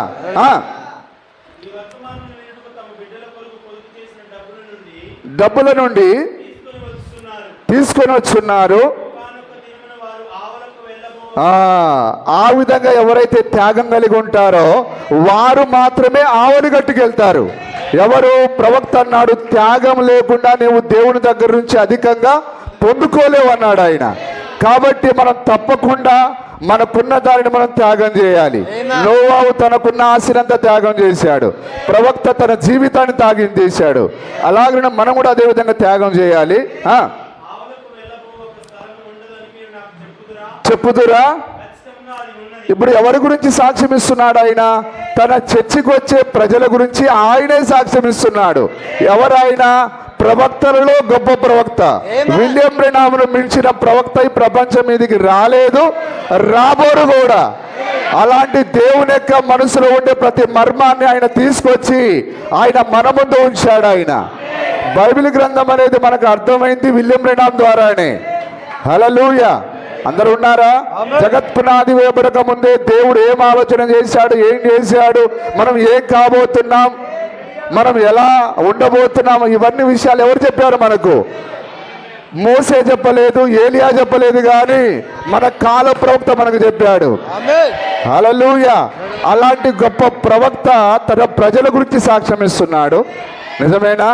ఆయన చిన్న సహోదరి హట్టి రైట్ గురించి సాక్ష్యం ఇచ్చాడు. ఆయన చాలా పేదవారి గురించి సాక్ష్యం ఇచ్చాడు ఆయన. నిజమేనా? అది విశ్వాసము. వీరు నా ప్రజలు ఎలాంటి వారు? దశమభాగములను క్రమముగా చెల్లించు ప్రజలు. మనం ఎలాంటి ప్రజలంగా ఉండాలి? మనం దశమభాగాన్ని క్రమంగా చెల్లించే ప్రజలంగా ఉండాలి. ఉదాహరణకు నేను రోజువారీ కూలిని అనుకుందాం. ఈరోజు నేను మరి 800 రూపాయల కూలి పనికి వెళ్ళాను, లేదా 500 రూపాయల కూలి పనికి వెళ్ళాను, లేదా 200 రూపాయల కూలికి పోయాను. నా చేతిలో వారు 200 ఇచ్చారు, లేదా 500 ఇచ్చారు, లేదా 1000 రూపాయలు ఇచ్చారు, 800 ఇచ్చారు. ఒకవేళ నాకు 100 రూపాయలు ఇచ్చారనుకుందాం. నేను వెంటనే ఏం చేయాలి? ప్రభువా, ఈరోజు నువ్వు నాకు ఆరోగ్యం ఇవ్వబట్టి ఈ పని చేయగలిగాను, 100 రూపాయలు సంపాదించగలిగాను. ఇదిగో ఈ 100 రూపాయలు నువ్వు నాకు ఇచ్చినందుకు ఇందులో నుంచి 10 రూపాయలు 10వ భాగం నీకు ఇస్తున్నాను ప్రభువా. హల్లెలూయా. దాన్ని మనం ఏం చేస్తామంటే ఆ 10 రూపాయలు ఏం తీస్తాంలే. అందుకే బైబిల్లో ఉన్నది, చిన్న వాటిలో నువ్వు నమ్మకంగా లేకపోతే పెద్దవి నీకు ఎవరు ఇస్తారని దేవుడు అన్నాడు. నీవు 100 రూపాయలు వచ్చినప్పుడు నమ్మకంగా ఉండాలి. ఆ 100లో నువ్వు నమ్మకంగా ఉంటే ఆయన నీకు 200 ఇస్తాడు. ఆయన నువ్వు 200లో నమ్మకంగా ఉండాలి. ఆ 200లో నువ్వు నమ్మకంగా ఉన్నప్పుడు నీకు 500 ఇస్తాడు. ఆయన నీవు అందులో నమ్మకంగా ఉండాలి. హల్లెలూయా. దేవుని నామానికి మహిమ కలుగును గాక. మరి ఒక వ్యక్తి గురించి ప్రవక్త చెప్పాడు, జాన్ షెరిట్. ఆయన మరి కంకర పని చేసేవాడు. ఆయన డ్రిల్లింగ్ మిషన్ తీసుకొని రోడ్లు పగలగొట్టడం, గోడలు పగలగొట్టడం, అలాగా ఆయన ఒకరి కింద పనిచేసేవాడు. కానీ రెగ్యులర్గా ఆయన దేవునికి నమ్మకంగా దశమభాగం ఇవ్వడం ద్వారా ఆయన కేవలం 17 సంవత్సరాలకు ఆయన కొన్ని ఎకరాల భూమిని తీసుకున్నాడు. ఆయనే తన కింద 100 మంది పనివారిని పెట్టుకున్నారు. కారణం ఏంటిది? హల్లెలూయా. అదే దేవునికి నమ్మకంగా ఇచ్చుట. మన ప్రవక్త మరి చాలా పేదవాడు, మీ అందరికీ తెలుసు, అవునా? కానీ ఆయన తన పేదరికంలో నమ్మకంగా ఇవ్వడాన్ని బట్టి దేవుడు ఆయన ఏ విధంగా దీవించాడు? 90% ఇవ్వగలిగాడు ఆయన. అంటే ఆయన ఆదాయం ఎంత రెట్టింపైందో చూడండి. 90% ఆయన దేవునికి ఇచ్చి 10% ఆయన ఉంచుకున్నాడు అంటే హల్లెలూయా. అందుకే దావీదు అన్నాడు ఆయన, నేను బాలుడనై ఉంటిని, నేను ఇప్పుడు వృద్ధుడనయ్యాను, నీతిమంతుల పిల్లలు భిక్షమెత్తుట నేను ఎన్నడూ చూడలేదు అన్నాడు ఆయన. హల్లెలూయా. కానీ మనం దశంభాగం ఎందుకు దొంగలిస్తాం? ఇది దేవునికి ఎందుకు ఇవ్వాలి, ఇది నా బిడ్డ కట్నానికి ఉపయోగపడుతుంది, ఆ తర్వాత చూద్దాంలే, లేకపోతే ఇది నా కుమారుడి పేరు మీద దశంభాగం ఇవ్వకుండా భిక్షుడు చేద్దాం, తర్వాత దశంభాగం ఏదైనా ఉంటే ఈసారి వచ్చే దాంట్లో తీద్దాం. అట్లాగా మనం ఏమవుతున్నామనంటే దేవుని దగ్గర నుంచి మనం ఆశీర్వాదాన్ని కోల్పోతున్నాం. హల్లెలూయా. దేవుని నామానికి మహిమ కలుగును గాక. ఓకే, చదవండి సార్. చెల్లించు జనులు ఎప్పుడెప్పుడు చెల్లించాలి? ఎప్పుడు ఆదాయం వస్తుందో అప్పుడు మనం వెంటనే చెల్లించాలి. నిజమేనా? ఈరోజు వస్తే మళ్ళా ఎప్పుడో వచ్చే సంవత్సరానికి చెల్లించేది కాదు. ఏ నాటి కీడు ఆనాటికే చాలునని వాక్యం చెప్పింది. ఈ రోజుతో మనం ఈ రోజే ఇచ్చేయాలి. ఇప్పుడు ఒకవేళ నువ్వు ఈరోజు పని చేసినప్పుడు నీకు ఈ రోజే ఇస్తాడా? చేయని వాటి కూడా ఇస్తాడా యజమాని? ఈరోజు పని చేస్తే ఈరోజు ఇస్తాడు, చేయకపోతే ఇవ్వడు ఆయన. నీకు ఎప్పుడైతే ఆదాయం వస్తుందో వెంటనే నీవు దేవునికి చెల్లించాలి. మనిషికి కాదు మనం చెల్లించేది, దేవునికి చెల్లించాలి. ఎంతమంది నమ్ముతున్నారు?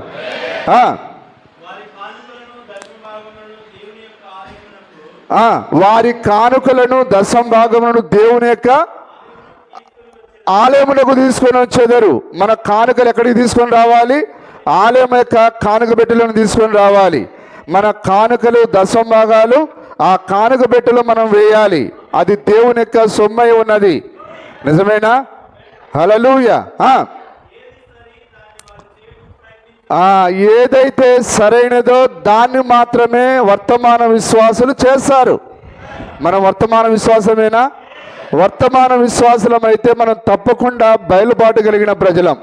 మనం ఏం చేస్తామంటే ఏది సరైనదో, ఏది పరిశుద్ధాత్మకి ఇంపైనదో, ఏది దేవునికి ఇంపైనదో, ఏది మన ప్రవక్త మనకు నేర్పించాడో, ఏ మార్గంలో మన ప్రవక్త నడిచాడో అదే మార్గంలో, మంచి మార్గంలో నడిచేదానికి మనం ప్రయత్నం చేస్తాం. హల్లెలూయా. మరి వెనకటికి అంటారు, వాడు అరే మామూలు రకం కాదురా, వాడు గుడి లింగాన్ని మింగే రకం రాని అంటారు. హల్లెలూయా. కానీ మనం అలాగ ఉండకూడదు. మనం తప్పకుండా దేవుని మనం హానర్ చేయాలి, రెస్పెక్ట్ ఇవ్వాలి. ఆయన నీ పొరుగు అనేది ఏది ఆశించకూడదు అని అన్నాడు ఆయన. మరి మన యొక్క నిజమైన పొరుగువాడు సమరయుడు ఎవరు? ప్రభు అయిన యేసుక్రీస్తు అయి ఉన్నాడు. మన పొరుగువాడు పాసరో మరొక సంఘ పెద్దనో కాదు, కానీ దేవుడే. కాబట్టి మనం దశంభాగాన్ని దొంగిలిస్తున్నామనంటే మన పొరుగువాని సొమ్మును మనం దొంగిలిస్తూ ఉన్నాం, ఆశిస్తూ ఉన్నాం. కాబట్టి ఇప్పుడు మనం ధర్మశాస్త్రాన్ని అతిక్రమిస్తున్నాము. ధర్మశాస్త్రాన్ని అతిక్రమించి మనం ఎక్కడికి వెళ్తున్నాము? నాశనానికి వెళ్తూ ఉన్నాం. కాబట్టి దీన్ని మనం తప్పకుండా గ్రహించాలి. ఏ జనులను ఎవరైతే నమ్మకంగా 10వ భాగం చెల్లిస్తారో, ఎవరైతే కానుకలు నమ్మకంగా తీస్తారో దేవుడు వారిని మెండుగా దీవిస్తాడు. ఆయన నమ్ముతారా? ఆయన మాట ఇచ్చిన దేవుడు, ఆయన నమ్మదగిన దేవుడు, ఆయన మార్పు లేని దేవుడు, ఆయన. Praise the lord. హల్లెలూయా. మరి మీరు నమ్ముతున్నారా? మరి శాపం అనేది, పాపం అనేది ఒకరిలో నుండి ఒకరికి ట్రాన్స్ఫర్ అవుతుంది. మీకు తెలుసా? అది మనకు పాపం ఎక్కడి నుంచి వచ్చింది? ఆదాములో నుండి వచ్చింది. ఆదాము నుంచి ఆ విధంగా ఒకరి నుండి ఒకరికి ఇది ట్రాన్స్ఫర్ అవుతూ వచ్చింది. శాపం అనేది, మరణం అనేది ఒకరి నుంచి ఒకరికి ఎలాగ వస్తుందో మరి అలాగనే జీవము కూడా అదే విధంగా వస్తుంది, ఆశీర్వాదం కూడా అదే విధంగా వస్తుంది. Praise the lord. హల్లెలూయా. అందుకే ఆ పౌలు గారు రాసేటప్పుడు అబ్రహాము దశభాగం చెల్లించినప్పుడు అతని యొక్క నడుములో ఉన్న లేవి కూడా దశభాగం చెల్లించాడు. వింటున్నారు అందరు ఇక్కడ జాగ్రత్తగా? సహోదరుడా, ఎప్పుడైతే నీవు దశమ భాగాన్ని, నేను మిమ్మల్ని భయపెట్టడానికి చెప్పట్లేను, ఇది ఏ సింహాసనం ఇది? నేను బోన్లో నిలబడి ఉన్నాను, అంతా సత్యమే చెప్పాలి. ఇప్పుడు ఎక్కడ కూడా అబద్ధం చెప్పడానికి వీల్లేదు. హల్లెలూయా. మనము మన పిల్లల మీదకి ఆశీర్వాదాన్ని కోరుకుందామా, శాపాన్ని కోరుకుందామా? కానీ అబ్రహాము 10వ భాగం చెల్లించుట ద్వారా అది అబ్రహాములో నుండి ఇస్సాకు మీదకి వచ్చింది, ఇస్సాకులో నుండి యాకోబు మీదకి వచ్చింది, యాకోబు నుండి 12 గోత్రకర్తల మీదకి వచ్చింది. నిజమేనా? అలాగే నువ్వు ఎప్పుడైతే దొంగలిస్తున్నావో ఆ శాపము నీ మీద నుంచి, నీ కుమారుడి మీద నుంచి వారి కుమారుడికి, ఆ విధంగా నీ తరతరాలకు నీవు శాపాన్ని ఇస్తూ ఉన్నావు. ప్రియమైన సోదరుడా, అది మంచిది కాదు. అది నీవు దొంగగా ఉంటే నీ కుమారుడు కూడా దొంగగా ఉంటాడు, వాని కుమారుడు దొంగగా ఉంటాడు. కానీ ఎప్పుడైతే అబ్రహాము నమ్మకంగా చెల్లించాడో అతని యొక్క వంశమంతా ఆ విధంగానే చెల్లించుకుంటూ వచ్చింది. నమ్ముతున్నారు మీరందరూ? దేవుని నామానికి మహిమ కలుగును గాక. హల్లెలూయా. అటువంటి జనులను దేవుడు మెండుగా ఆశీర్వదించును. మరి ప్రవక్త మాటలు మీరు నమ్మరా? ప్రభు యేసుక్రీస్తు ఏమన్నాడు? మరి నా మాటలు మీకు అర్థమవుతున్నాయని అనుకుంటున్నాను. సరే, వేడి వాతావరణాన్ని లెక్క చేయవద్దు మనం, ఎందుకంటే మనకైనా ఫ్యాన్ ఉన్నది. మనకంటే ముందున్న వారికి ఏ ఫ్యాన్లు లేవు, కరెంట్ లేదు. వారికి బూజు పట్టిన బంగ్లాలలో వారు ఆరాధన చేశారు. దేవుడు మనకు అన్ని సౌకర్యాలు ఇచ్చాడు. ఆయన ప్రైజ్ ది లార్డ్. హల్లెలూయా. ప్రవక్త మరి యెహోవా ఇలాగూ సెలవిస్తున్నాడుతో వచ్చాడు. ఆయన ప్రవక్త ఎక్కడైనా అబద్ధం ఆడుతాడా? ఆయన అబద్ధం ఆడాడు. ఆయన మన ప్రవక్త సంఘ శాఖల దగ్గరకు పోయి, మా ప్రవక్త రియల్ రా, మా ప్రవక్తను నమ్మితే నమ్ము, లేకపోతే చేస్తామని అంటావు. కానీ నీవే నమ్మట్లేవు. నీవంటే ఎవరైతే దొంగలిస్తున్నారో వాళ్ళ గురించి నేను మాట్లాడేది. ఆయన ఏమంటున్నాడు? ఆయన దేవుడు అలాంటి ప్రజలను మెండుగా దీవిస్తాడు. విలియం రెనాండ్ కాదు, కానీ అది దేవుని యొక్క మాట ఉన్నది. మోసే ప్రవక్తలందరూ ఏం సెలవిచ్చేవారు? యెహోవా ఇలాగూ సెలవిస్తున్నాడు. మరి విలియం రెనామ్ 7వ తరగతి చదువుకున్న సాదాసీదా మనిషి ఆయన. కానీ ఆయన నిలబడుకుంటే ఆయనలో నుండి ధారాళంగా వర్తమానం వస్తూనే ఉంటుంది. అది ఊరేడి జీవజలపు ఊట. అది ఎందుకంటే దేవుడే తను తాను ఆయనలో కుమ్మరించుకున్నాడు. ఒక మనిషి మాట్లాడిన మాటలు కావవి. మరి ప్రవక్త మాట్లాడుతున్నాడంటే ప్రవక్త ద్వారా దేవుడే మాట్లాడుతున్నాడు. ప్రవక్త ఆత్మ ప్రవక్త ద్వారా మాట్లాడుతున్నది. మరి ప్రవక్త చెప్పిన మాటలు మనం నమ్మాలా, నమ్మకూడదా?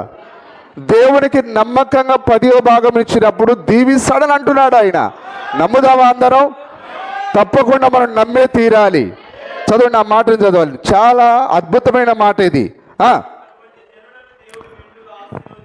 ఎవరిని? రెగ్యులర్గా చర్చికి వచ్చేవారిని, డబ్బులను లెక్క చేయని వారిని, నమ్మకంగా దశంభాగం ఇచ్చేవారిని, నమ్మకంగా కానుకలు ఇచ్చేవారిని.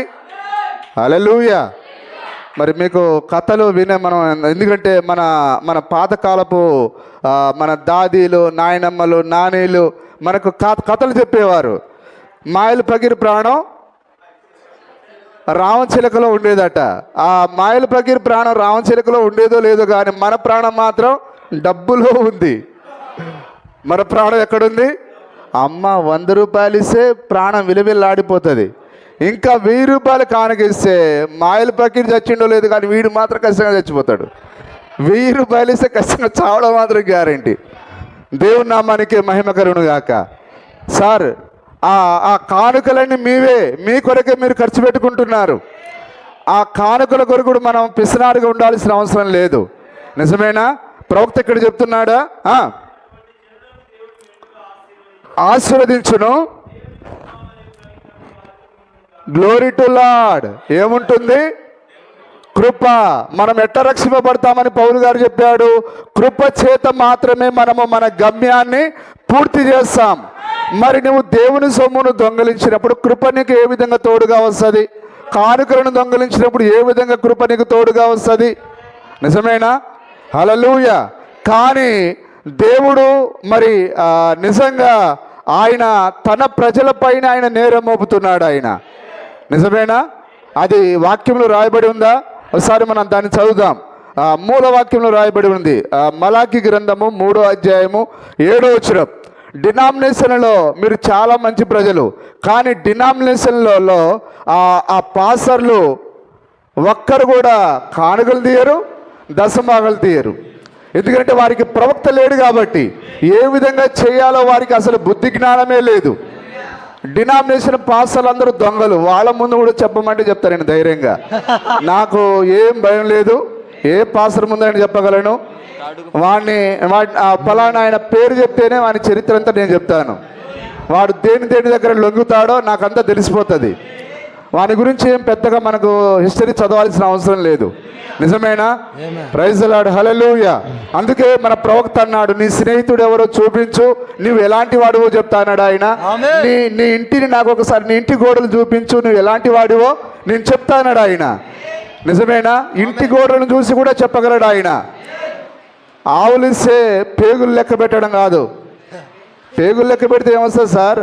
నీ స్వభావం చెప్పేవాడు నిజమైన వాడు. దేవుని నామానికి మహిమ కలుగును గాక. మలాకి చదువుదాం. 3వ అధ్యాయం నాట నుండి మీరు నా కట్టడలను గైకొనక వాటిని త్రోసివేసి తిరి. అయితే మీరు నా తట్టు తిరిగిన ఎడల నేను మీ తట్టు తిరుగుదునని. హల్లెలూయా. ఇంకేం సార్? పిల్లల హృదయాలను తండ్రులు తట్టు తిప్పుతాడని విలియం బ్రెన్హామ్ను పంపించావు. ఆల్రెడీ మేము తిరిగేసాం కదా, అపోస్తల బోధలో బ్యాప్టిజం పొందాం కదా, మరి అదే ప్రభురాత్రి భోజనం రాత్రి చేస్తున్నాం కదా, ఇంకేం సార్ మేము తిరిగాం కదా అపోస్తల బోధ వైపు, ఇప్పుడు మేము ఇంకా దేని వైపు తిరగాలని మీరు అడుగుతారట. అంటే దొంగలు అడుగుతారట, మనం కాదులే కానీ దొంగలు. ప్రైజ్ ది లార్డ్, హల్లెలూయా. మేము దేని విషయంలో తిరుగుదామని మీరందరూ మానవుడు దేవుని వద్ద దొంగిలునా? అర్థమైందా సార్ అందరికీ? ఇప్పుడు ఇది ఏ కాలం? ఇది పిల్లల హృదయము. ఆల్రెడీ మనం అందరం తిరిగాం. ఇంకేం సార్? తిరగమన్నావు, తిరిగేసాం. మళ్ళీ ఏ విషయంలో తిరగాలి? అవునా కాదా? కానీ మరొక విషయంలో మనము తిరుగుబాటు చేశాం. ఇప్పుడు మనం మారు మనసు పొందాలి, పశ్చాత్తాపం చెందాలి. మన లోపం ఎక్కడైతే ఉందో మనం దాన్ని తప్పకుండా సరిదిద్దుకోవాలి. హల్లెలూయా. ఇది తీర్పు సింహాసనము, మనం సరిదిద్దబడే స్థలం ఇది. ఇక్కడి నుండి దేవుని యొక్క తీర్పు వెలువడుతూ ఉన్నది. వధువుకు తీర్పు ఇప్పుడు జరుగుతున్నది, సంఘశాలకు తీర్పు తర్వాత జరుగుతుంది. వారు ఆ తీర్పులో కాళ్ళు చేతులు కట్టబడి వారు అగ్నిగుండంలో వేయబడతారు. వారికి తీర్పు తీర్చేదే మనము.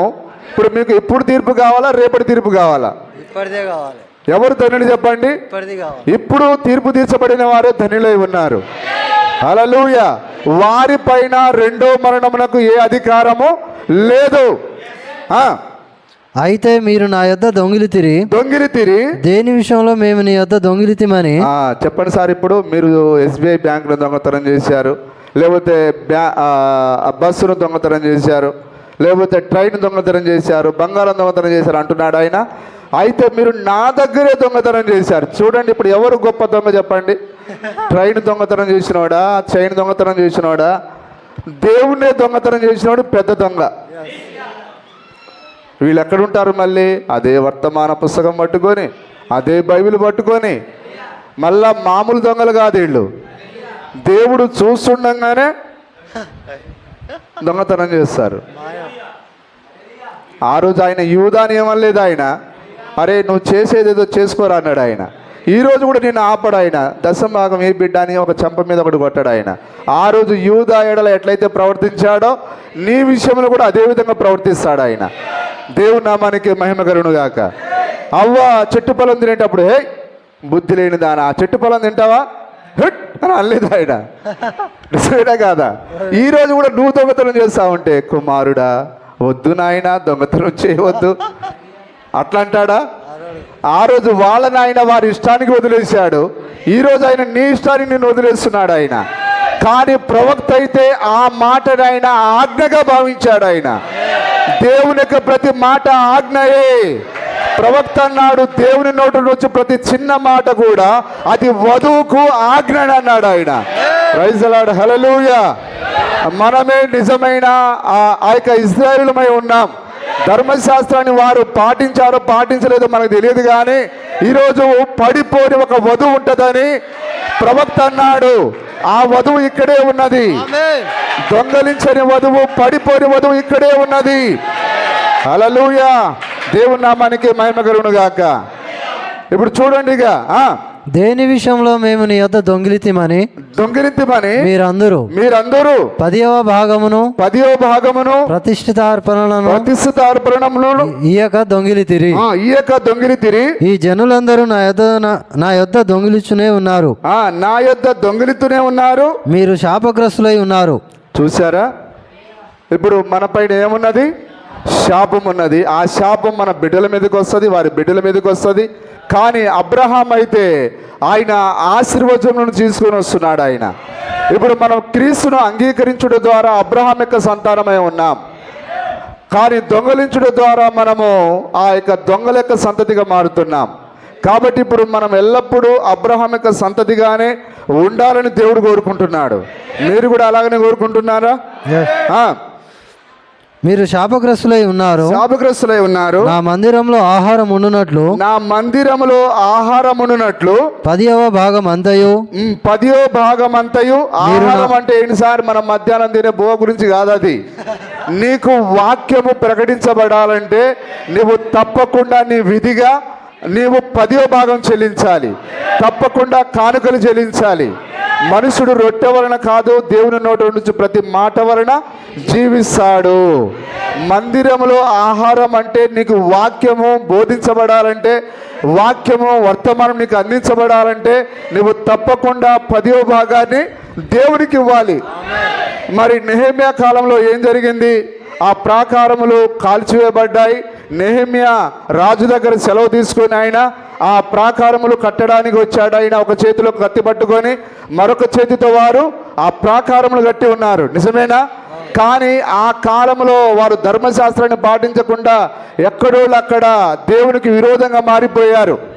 వారి యొక్క పెళ్లిళ్ళు సరిగా లేవు, వారి విధానం సరిగా లేదు, ఆరాధన సరిగా లేదు. కానీ నెహెమ్యా అన్నిటి విషయంలో రోషం కలిగి ఆయన మరి లేవీలు కూడా చాలామంది పారిపోయారు. లేవీలు పోయి కూలి పనులు చేసుకుంటున్నారు. ఇదెందుకు ఇట్లా జరిగిందని అంటే, అయ్యా ఎవ్వరు కూడా దశంభాగం తీయట్లేరు. పాపం లేవీలు అడుక్కోవాల్సిన పరిస్థితి. కాబట్టి వాళ్ళు సేవాగివంతా మానేసి వాళ్ళు కూలి పనులు చేసుకుంటున్నారంటే అప్పుడు ఆయన జనాలను సమకూర్చి మీరు తప్పకుండా ధర్మశాస్త్రాన్ని పాటించాలి, 10వ భాగం చెల్లించాలి, కానుకలు చెల్లించాలి. మరి చెల్లిస్తారా అని అంటే మేము చెల్లిస్తామని ఒప్పుకున్నప్పుడు మరలా ఆయన లేవీలను పట్టుకొచ్చి మందిరంలో పెట్టి మరలా దాని క్రమంలో పెట్టి ఉన్నాడు ఆయన. హల్లెలూయా. మరి మన నెహెమ్యా ఎవరిప్పుడు? విలియం బ్రెనామే మన నెహెమ్యా ఉన్నాడు. హల్లెలూయా. ఆయన ఒంటి చేత్తో సంఘ శాఖలతో యుద్ధం చేసి మరలా ఆయన వాక్యపు ప్రాకారాలు కట్టాడు. ఆయన నిజమే కట్టాడా? ఈరోజు మనము ఆ యొక్క ప్రాకారంలో మనం సురక్షితంగా ఉన్నాం. కాలు మీద కాలు వేసుకొని సురక్షితంగా ఉన్నాం. ఇప్పుడు మనం తప్పకుండా సేఫ్ సైడ్లో ఉన్న మనము తప్పకుండా ఆ లేవీలకు మనం దశభాగం చెల్లించాలి. మనకు వాక్యం బోధిస్తున్న వారికి మనము రుణపడి ఉన్నాం. ఈ మాటలు మీకు మీ జీవిత కాలం అంతా నా మాటలు కాదు సార్, ఇవి నా మాటలు పట్టుకోమని నేను మీకు చెప్పట్లేను. కానీ ఈ మాటలు మీకు జీవిత కాలం వ్యాలిడిటీ. ఇది నా మాటలకు కొద్దిసేపు అయితే వ్యాలిడిటీ ఉండదు, కానీ దేవుని వాక్యానికి నిత్య జీవం నుండి నిత్య జీవానికి వ్యాలిడిటీ ఉంది. మీరు ఆ మాటను తప్పకుండా తీసుకోవాలని కోరుతున్నాను. దేవుని నామానికి స్తుతి కలుగును గాక. మరి కాబట్టి మీకు 10 రూపాయలు వచ్చినా నమ్మకంగా తీయండి, 100 వచ్చినా నమ్మకంగా తీయండి, 50 వచ్చినా నమ్మకంగా తీయండి.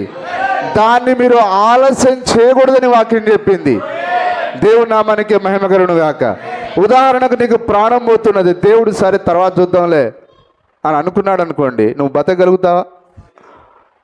బతుకుతావా? మనం అలాగనే మనం కూడా దశభాగం ఇచ్చే విషయంలో తర్వాత అనే మాటను అనకూడదు, ఆలోచన చేయకూడదు, మన ఆలోచనలోకి రాకూడదు అసలు. అది ఖచ్చితంగా మనం అబ్రహాము వలె అన్ని విషయాల్లో మనం ముందు ఉండాలి.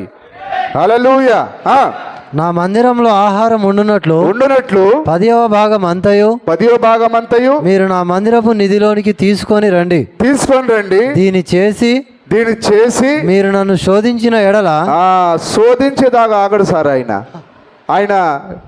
నా డబ్బులు మొన్న ఇస్తా, మొన్న ఏమన్నావు నువ్వు 10కి 100 ఇస్తానో లేదా?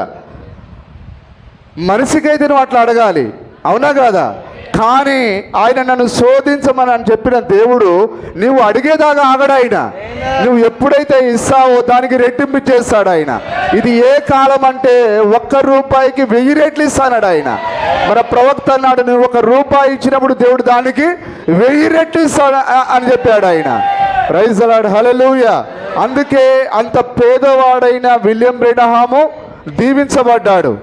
ఒక్కప్పుడైనా చిరిగిపోయిన ప్యాంట్లు తోడుకున్నాడు, నిజమేనా? కాళ్ళకు చెప్పులు లేవు. మరి ఆ చినిగిపోయిన సూట్ వేసుకొని ప్రసంగం చేయడానికి పోయి ఆ యొక్క చినిగిపోయిన దానిపైన ఈ చేతిని ఇట్లే పట్టుకొని ఆయన ప్రసంగం చేశాడు ఆయన. అలాంటి వ్యక్తి, హల్లెలూయా, మరి ఆయన విమానంలో ప్రయాణం చేయగలిగాడు. మరి లగ్జరీగా ఆయన ఆ జీవితం ముందు కొనసాగింది. కానీ ఆయన తన ముందు జీవితాన్ని ఎన్నడూ ఆయన మర్చిపోలేదు. ఆయన తన యొక్క పేదరికాన్ని ప్రతిసారి మాట్లాడి ఉన్నాడు ఆయన. ప్రైజ్ ది లార్డ్, హల్లెలూయా. ఉదాహరణకు నేను కూడా ఇక్కడ ఉన్నాను. మరి నా యొక్క స్థితి కూడా చాలా పేద స్థితి నుంచి నేను వచ్చాను. ఈరోజు మరి నిజంగా పెద్ద కారణం చూడంగానే వీళ్ళ తల్లిదండ్రులు బాగా ఆశపరులు కావచ్చు, అందుకే ఈరోజు పెద్ద కారణం అన్నాడని అనుకుంటారు. కానీ ఇదంతా నా కష్టార్జితం వలన, నా తల్లిదండ్రులు ఇచ్చిన దాని వలన రాలేదు. అది కేవలం దేవుని యొక్క ఆశీర్వాదం. ప్రైజ్ ది లార్డ్, హల్లెలూయా. మీరు కూడా దేవుని కొరకు నమ్మకంగా రోష కలిగి ఉండండి. దేవుడు మిమ్మల్ని తప్పకుండా దీవిస్తాడు ఆయన. విలియం బ్రెనహామును దీవించినట్టుగా, హల్లెలూయా, మీ సేవకుడిని దీవించినట్టుగా, నన్ను దీవించినట్టుగా మిమ్మల్ని కూడా దీవిస్తాడు ఆయన. ఆయన నమ్మదగిన దేవుడు ఆయన. Praise the lord, hallelujah. మరి మా దగ్గర కూడా ఒక సహోదరుడు ఉన్నాడు. మరి ఆయన డబ్బును లెక్క చేయకుండా ఆయన దేవుని వాక్యం గురించి నమ్మకంగా నిలబడ్డాడు. ఈరోజు ఆయన చక్కగా దీవించబడ్డాడు. హల్లెలూయా. ప్రవక్త ఒక విశ్వాసుల గురించి మాట్లాడినాడు. మరి నేను మాట్లాడితే తప్పవుతుందా? నా సంఘ విశ్వాసం గురించి మాట్లాడవచ్చా? ఖచ్చితంగా మాట్లాడేది హక్కు ప్రతి పాస్టర్కు ఉన్నది. ఆ విధంగా మా దగ్గర ఒక సహోదరుడు ఉన్నాడు. అతనికి ఆదాయం వస్తుందో రాదో కానీ ప్రతి వారం ఆయన 500 ఇస్తాడు. మరి నాకు ఆశ్చర్యం వేస్తుంది, ఈయన ఆదాయం 5000 ఉంటుందా వారానికి? ఉండదు. కానీ 500 మాత్రం ప్యాకెట్లో ఉంటుంది. దేవుడు అట్లాంటి వ్యక్తిని మర్చిపోతాడా? ఖచ్చితంగా దేవుడు దీవిస్తాడు. దేవుడు నామానికి మహిమ కలుగును గాక. ఆ హృదయము అది దేవుని యొక్క హృదయం. అది అలాగనే మనకు ఆదాయం ఉందా లేదనేది ముఖ్యం కాదు, కానీ దేవుడు మనల్ని చూస్తున్నాడు అనేది ప్రాముఖ్యమైన కార్యం. Praise the lord, hallelujah. చదవండి సార్. దీని చేసి మీరు నన్ను శోధించిన ఎడల, నేను ఆకాశపు వాకిండ్లను విప్పి పట్టజాలనంత విస్తారముగా దీవెనలు కుమ్మరించదనని. మీకు తెలుసా, పరలోకం వెళ్ళాలన్నా ఆశీర్వాదం కావాలి. ఆశీర్వాదం లేకపోతే పరలోకం వెళ్ళలేం. ఈరోజు అన్నిటికీ ఒకే గజ్జి, ఒకే సమస్య, డబ్బు దగ్గర ఈరోజు మానవులందరూ పడిపోతున్నారు. నిజమేనా కాదా? ప్రవక్త చెప్పాడు, 3 కార్యాల దగ్గర ఒక వ్యక్తి పరీక్షింపబడతాడు: డబ్బు, స్త్రీ, పేరు ప్రఖ్యాతులు. కాబట్టి డబ్బు చేత మనం శోధించబడతామో, ఎప్పుడైతే మనం డబ్బు విషయంలో నమ్మకంగా నిలబడతామో మనము నిత్య జీవాన్ని పొందుకున్నట్టే. దేవుడు మనల్ని పరీక్షించేది ఎక్కడంటే డబ్బు దగ్గరే పరీక్షిస్తాడు ఆయన. నీవు డబ్బును ప్రేమించకుండా దేవుని వాక్యాన్ని ధైర్యంగా ప్రేమించగలిగితే నీ వంటి ధన్యుడు మరొకడు లేడు. హల్లెలూయా. కాబట్టి డబ్బు ద్వారా మీరు ఖచ్చితంగా పరీక్షింపబడతారు.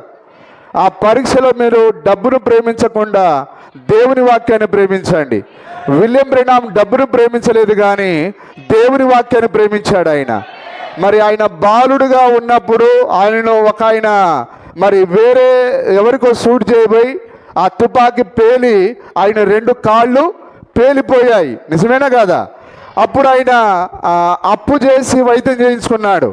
ఆయన ఆ యొక్క మెడికల్ షాప్ దగ్గరికి పోయి, అయ్యా, నేనెవరో మీకు తెలియకపోయినా మీరు నాకు మందులు పంపించారు, అయితే నేను ఇప్పుడిప్పుడే క్రైస్తవుడనయ్యాను, అయితే నేను మీ దగ్గర అప్పు చేశానన్న సంగతి నాకు బాగా గుర్తున్నది, మీరు నాకు మందులు పంపించారు, మీకు వందనాలు, మీ రుణం నేను ఎన్నటికీ మర్చిపోలేను. అయితే అయ్యా, నా మాటను గమనించండి, నేను ఇప్పుడిప్పుడే క్రైస్తవుడని అయ్యాను. నేను క్రైస్తవుడను కాబట్టి నా మొదటి విధి ఏంటిదంటే నేను మొదటిగా దేవునికి దశమభాగం చెల్లించాలి. ఆ తర్వాతగా నేను నీ అప్పు చెల్లిస్తాను. అది కూడా నేను ఒకేసారి ఇవ్వలేను, కానీ నేను చాలా పేదవాడిని, నాకు వచ్చే ఆదాయం తక్కువ, అయితే నేను వారానికి కొంత నెలకు కొంత, ఒకవేళ నేను ఇవ్వలేని సమయంలో నీ దగ్గరికి వస్తాను, అయ్యా ఈ వారం వెళ్ళదని అంటాను. కానీ అలాంటి ప్రవక్త కథను మనం చదువుతాం, కానీ ఎవరికైనా అప్పు ఉంటే స్విచ్ ఆఫ్ చేసుకుంటాం. వాడే ఇంటికి లేడని చెప్పు, పలాడైనా వస్తాడు, ఫోన్ సైలెంట్లో పెట్టుకున్నా, ఇప్పుడే బజారుకి పోయిండని చెప్పు. కానీ అట్లా చేయకూడదు మనం. ప్రవక్త ఎట్లయితే ఆ వ్యక్తి దగ్గరికి పోయి, అయ్యా నేను నీకు అప్పున్న సంగతి నిజమే, నేను నీకు ఇవ్వాలి, కానీ ఫలానా రోజు ఇస్తానని మనం ఖచ్చితంగా చెప్పాలి.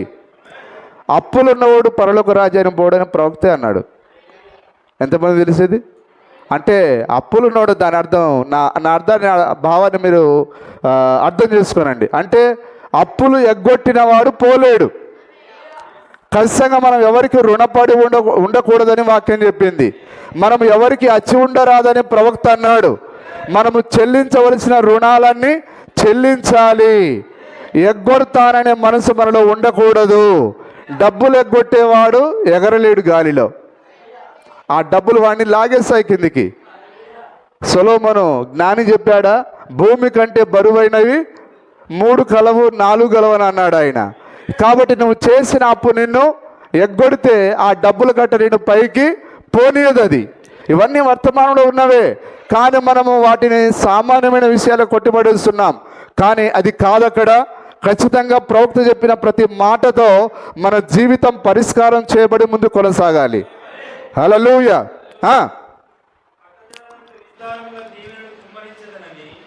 నమ్ముతారా మీరు? దేవుణ్ణి నమ్ముతారా? అందరూ నమ్ముతారా? మన ప్రవక్త అన్నాడు, మీరు దేవుడిచ్చే ఆశీర్వాదం కొరకు మీరు గదులు కట్టుకోవాలన్నాడు ఆయన. ఒక గది నింపబడంగా మరొక గది కట్టాలి, అది నింపబడిన తర్వాత మరొక గది కట్టాలని చెప్పాడు ఆయన.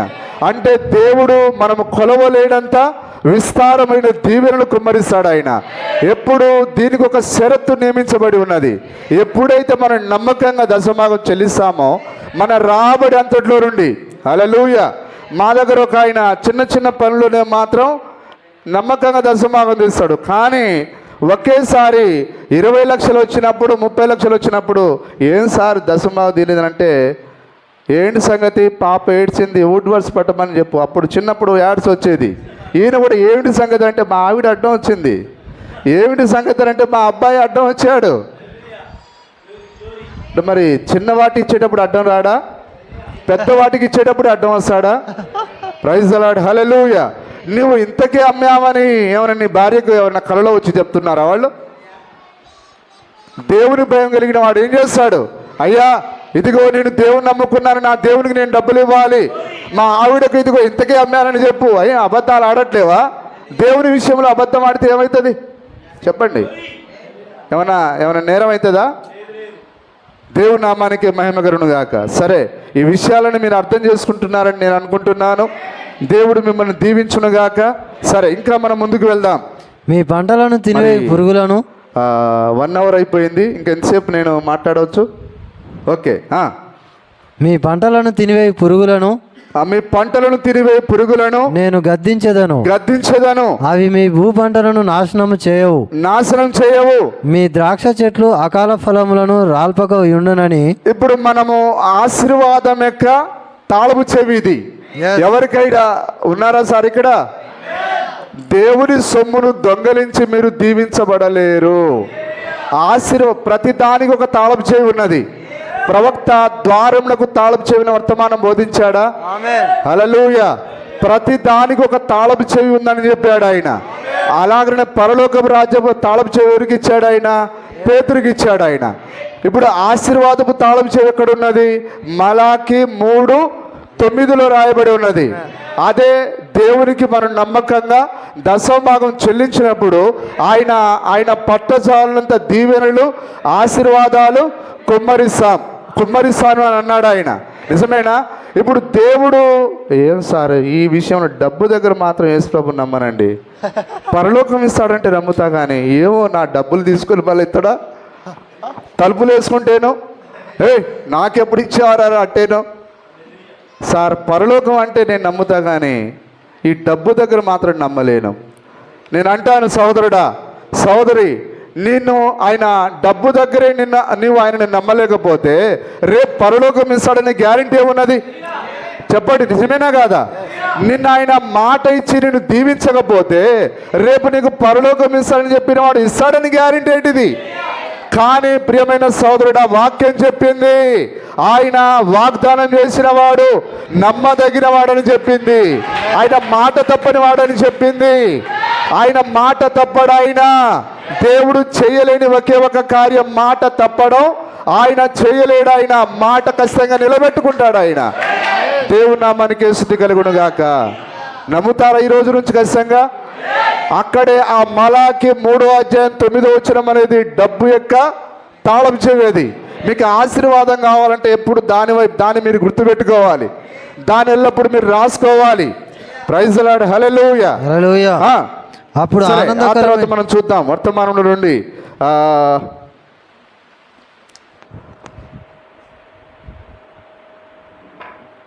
ఓకే, మరొక వర్తమానం మనం చదువుదాం.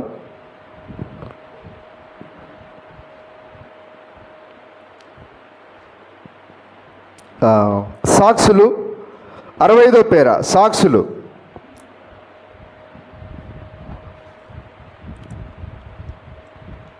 సాక్షులు 65వ పేర. దయచేసి చదువుతారా?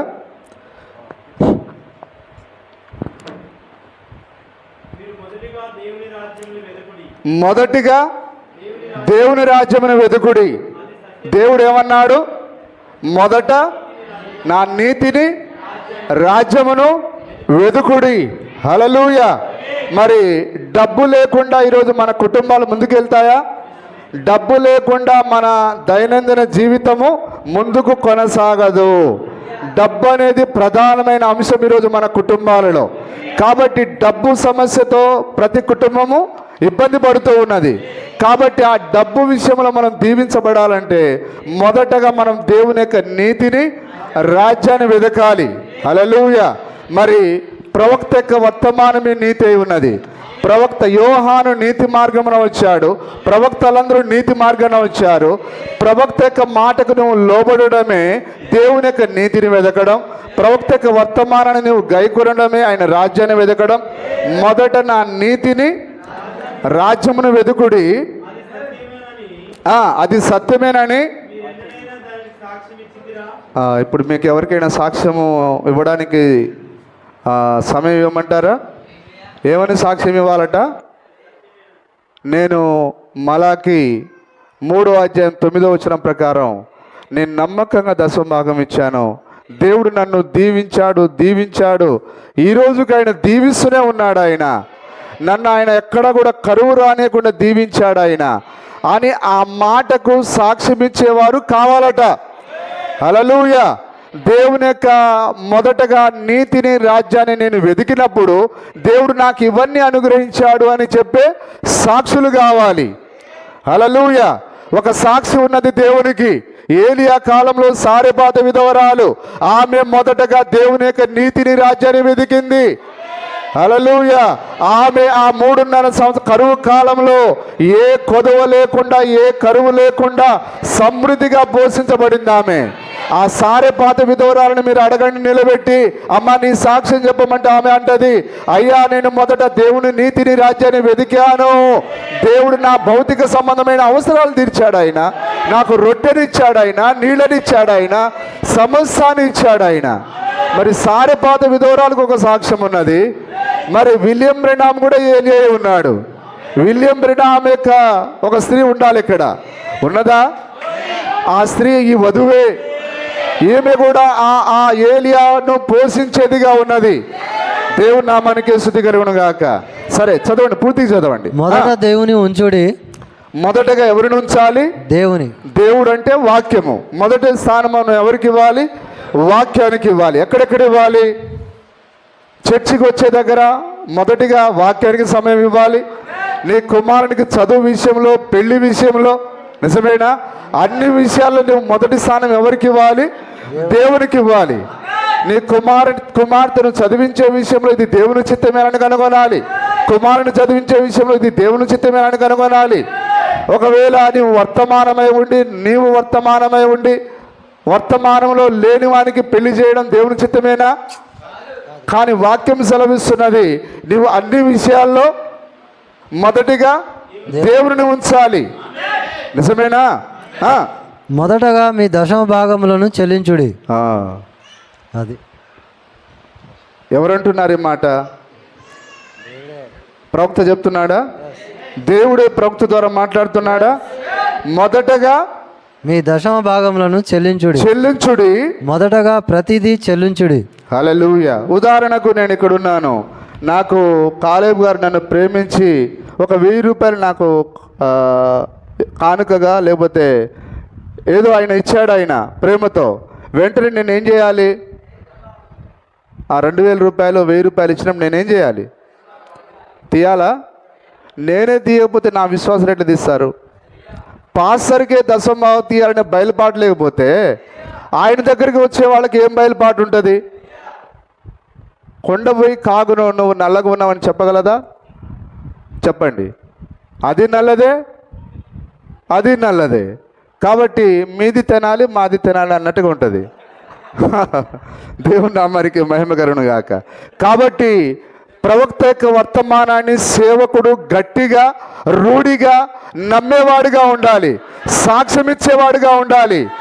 అందుకొరకే మరి మీరందరూ ఇంతమంది మరి ఒక సేవకుని దగ్గర మీరు ఉన్నారంటే ఆయన దేవునికి నమ్మకమైన వాడిగా ఉండాలి.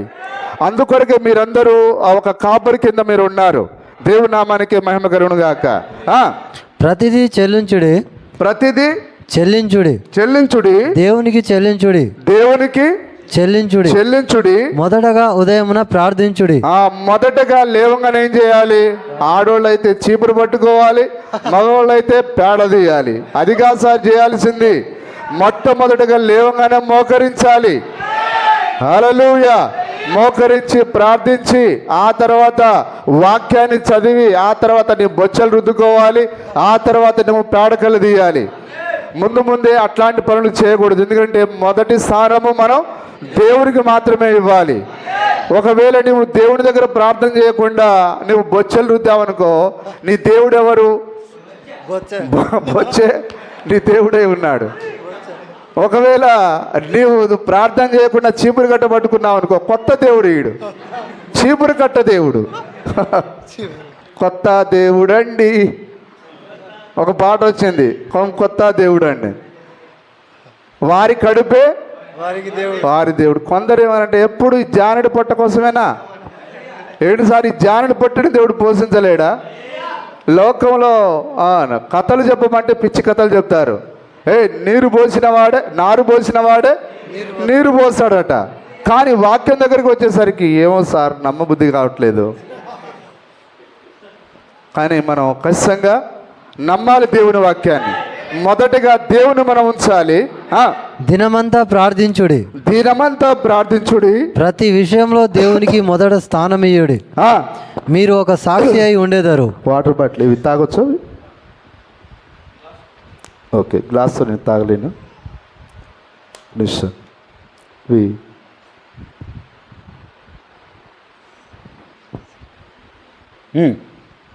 చదవండి. ప్రతి విషయంలో దేవునికి మొదట స్థానమియ్యుడి. మొదటి స్థానం ఇవ్వండి. మీరు ఒక సాక్షి అయి ఉండేదారు. సాక్షి అయి ఉండేదారు.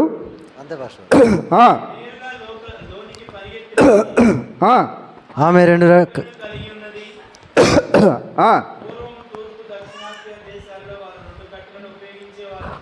ఉపయోగించేవారు. సరే, తర్వాత మనం వంచన చేయు ఆత్మలు చూద్దాం. వంచన చేయు ఆత్మలు 60 పేర. వంచన చేయు ఆత్మలు 60 పేర.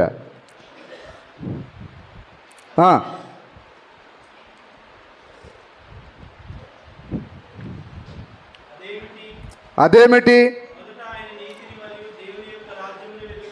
మొదట ఆయన నీతిని దేవుని యొక్క రాజ్యమును వెతుకుడి.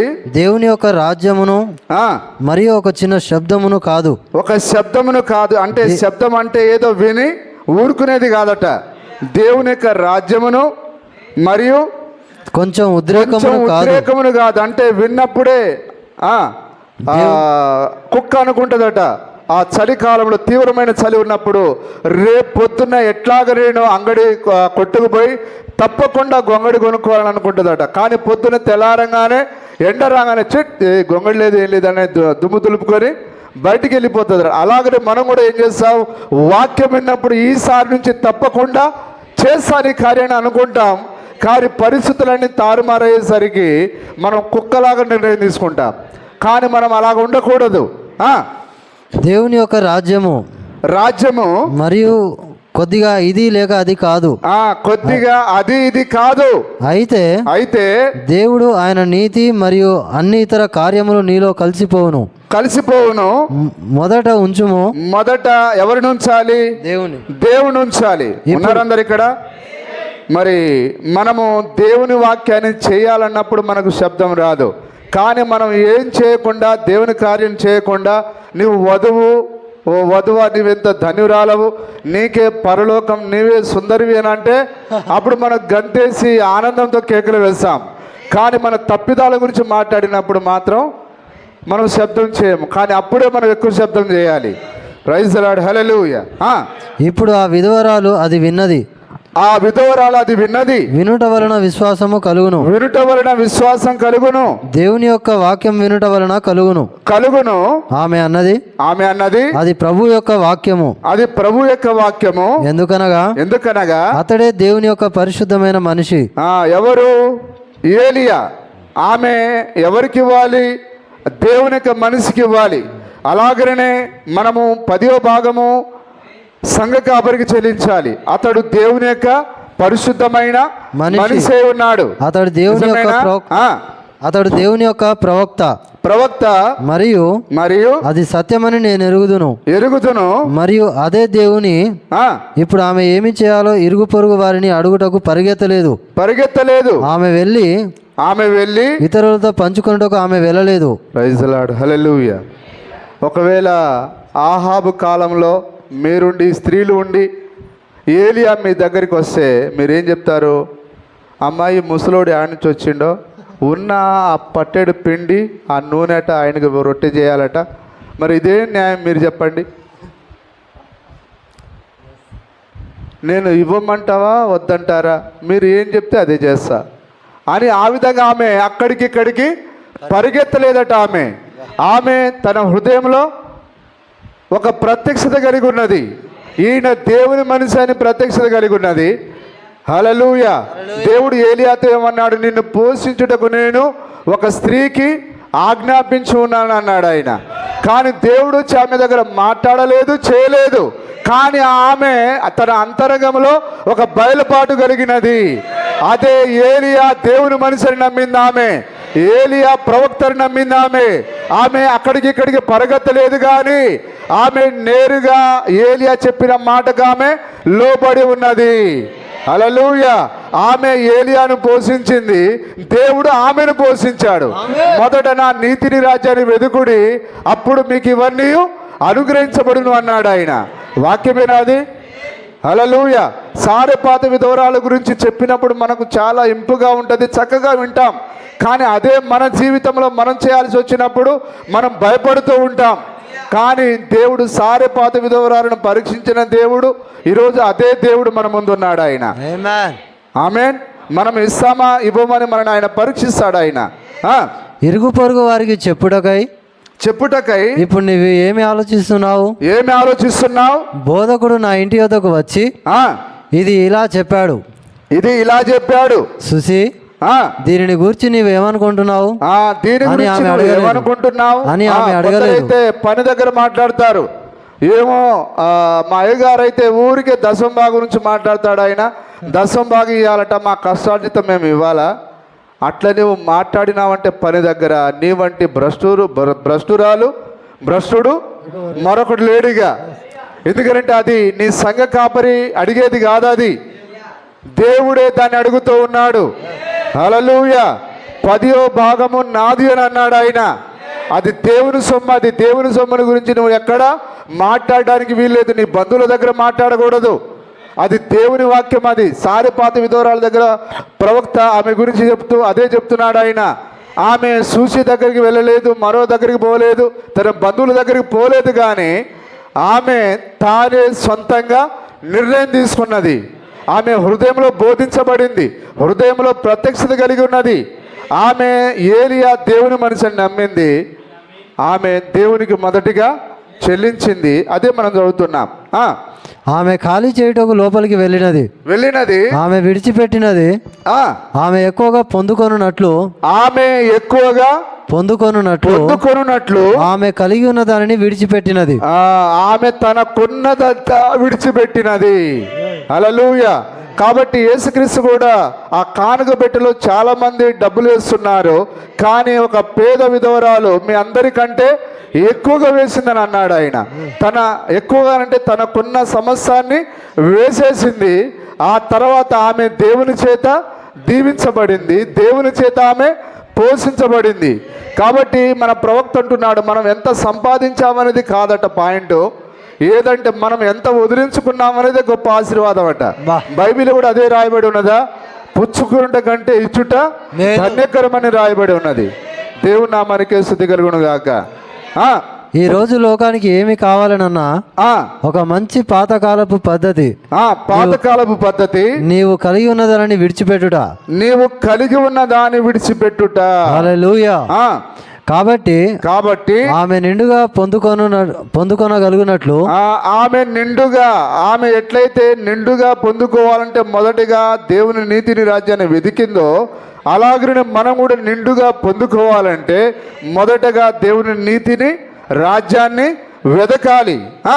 ఆమె ఖాళీ చేసేను ఆమె కలిగి ఉన్న నూనెనంతటిని ఖాళీ చేసినది మరియు ఆమె కలిగి ఉన్న నూనె అంతయును ఆమెకున్న పిండినంతటిని బోధకునికి దేవుని రాజ్యం కొరకునకు ఖాళీ చేసినది. Glory to lord. హల్లెలూయా. దేవుని రాజ్యం కొరకు తన డబ్బునంతా లేదా తన పిండినంతా నూనెనంతా ఖర్చు చేసింది. ఖర్చు చేసిన తర్వాత ఆమె చనిపోయింది. అట్లా ఉందా బైబిల్లో? కానీ 3.5 సంవత్సరాల్లో ఆమె బుడ్డిలో నూనె అయిపోలేదు, తొట్టెలో పిండి అయిపోలేదు, సమృద్ధిగా ఊరుతా ఉంది. అదే సారెపాత విధవరాలను దీవించిన దేవుడు లేడా? నమ్ముతాం మనం, ఖచ్చితంగా నమ్మాలి. విలియం బ్రెన్హామే మన కాలపు సజీవ సాక్షి ఉన్నాడు. ఆయన మన కళ్ళ ముందు దీవించబడి ఉన్నాడు. ఆయన దేవుని నామానికి మహిమ కలుగును గాక. హల్లెలూయా. మరి ఇంకా నేను ఒక 5 నిమిషాలు తీసుకోవచ్చా?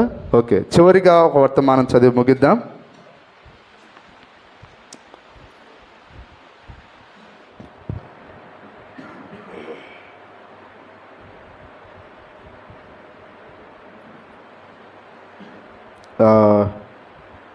వర్తమానం పేరు క్రీస్తు తన సొంత వాక్యమునందు బయలుపడిన 9వ పేర. క్రీస్తు అది కాదు సార్, ఒక్క నిమిషం. ప్రశ్నలు మరియు జవాబులు 2వ భాగము. ప్రశ్నలు మరియు జవాబులు 2వ భాగం 91వ పేర. ప్రశ్నలు మరియు జవాబులు 2వ భాగము 91వ పేర. 64:8-23 ఈ అంటే ఈవినింగ్. 10వ భాగమునుడు వ్యక్తికి ఇవ్వలేనా? జాగ్రత్త వినండి, అయిపోయింది, నేను విడిచిపెడతాను. క్రైస్తవ పనికి ఇవ్వలేనా? వ్యక్తికి ఇవ్వవలెను. ఎందుకనగా అతడు ఆ పనిని చేయుచున్నాడు. అతడు క్రైస్తవ పనివాడు. అడిగారు, ఆధారపడి ఉండును. మంచిది.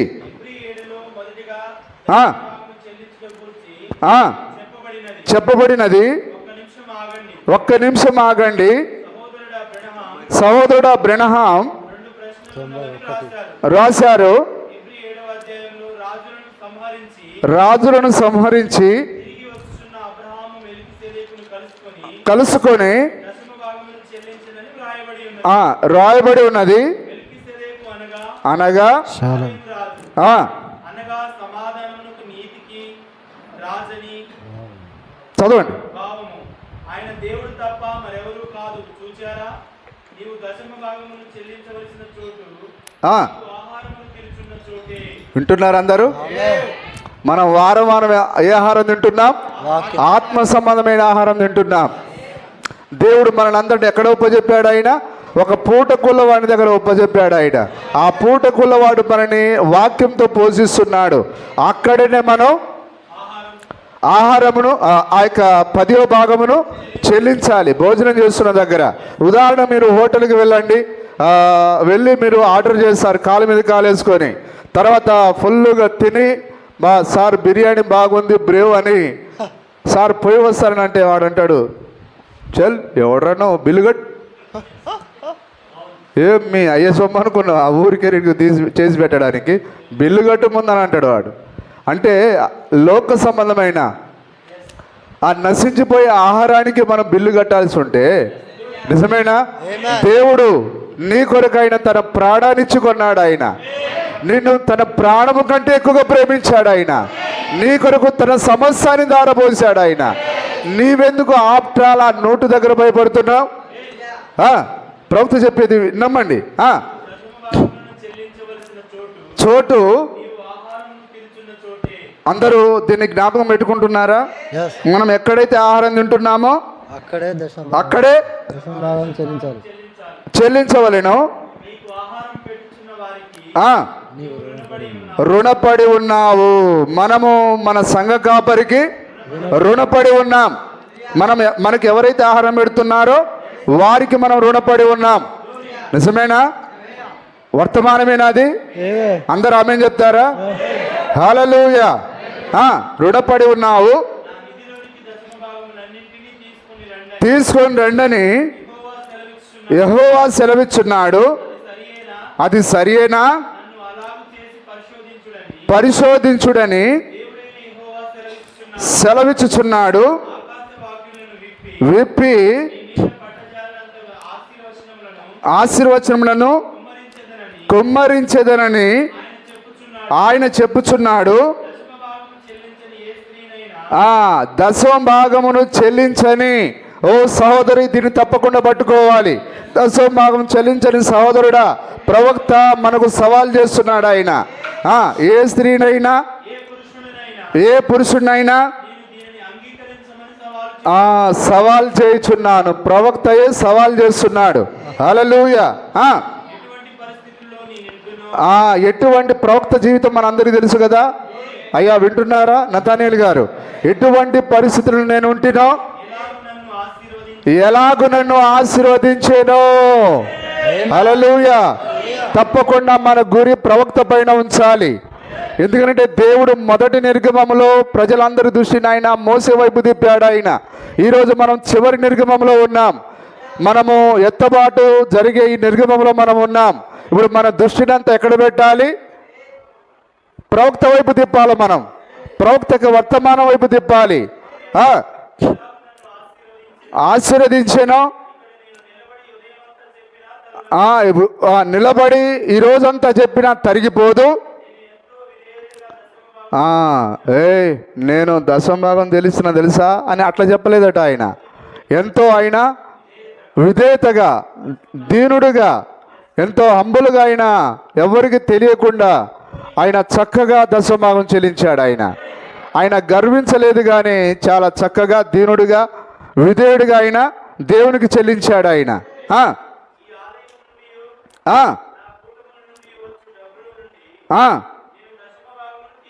తీయుదును,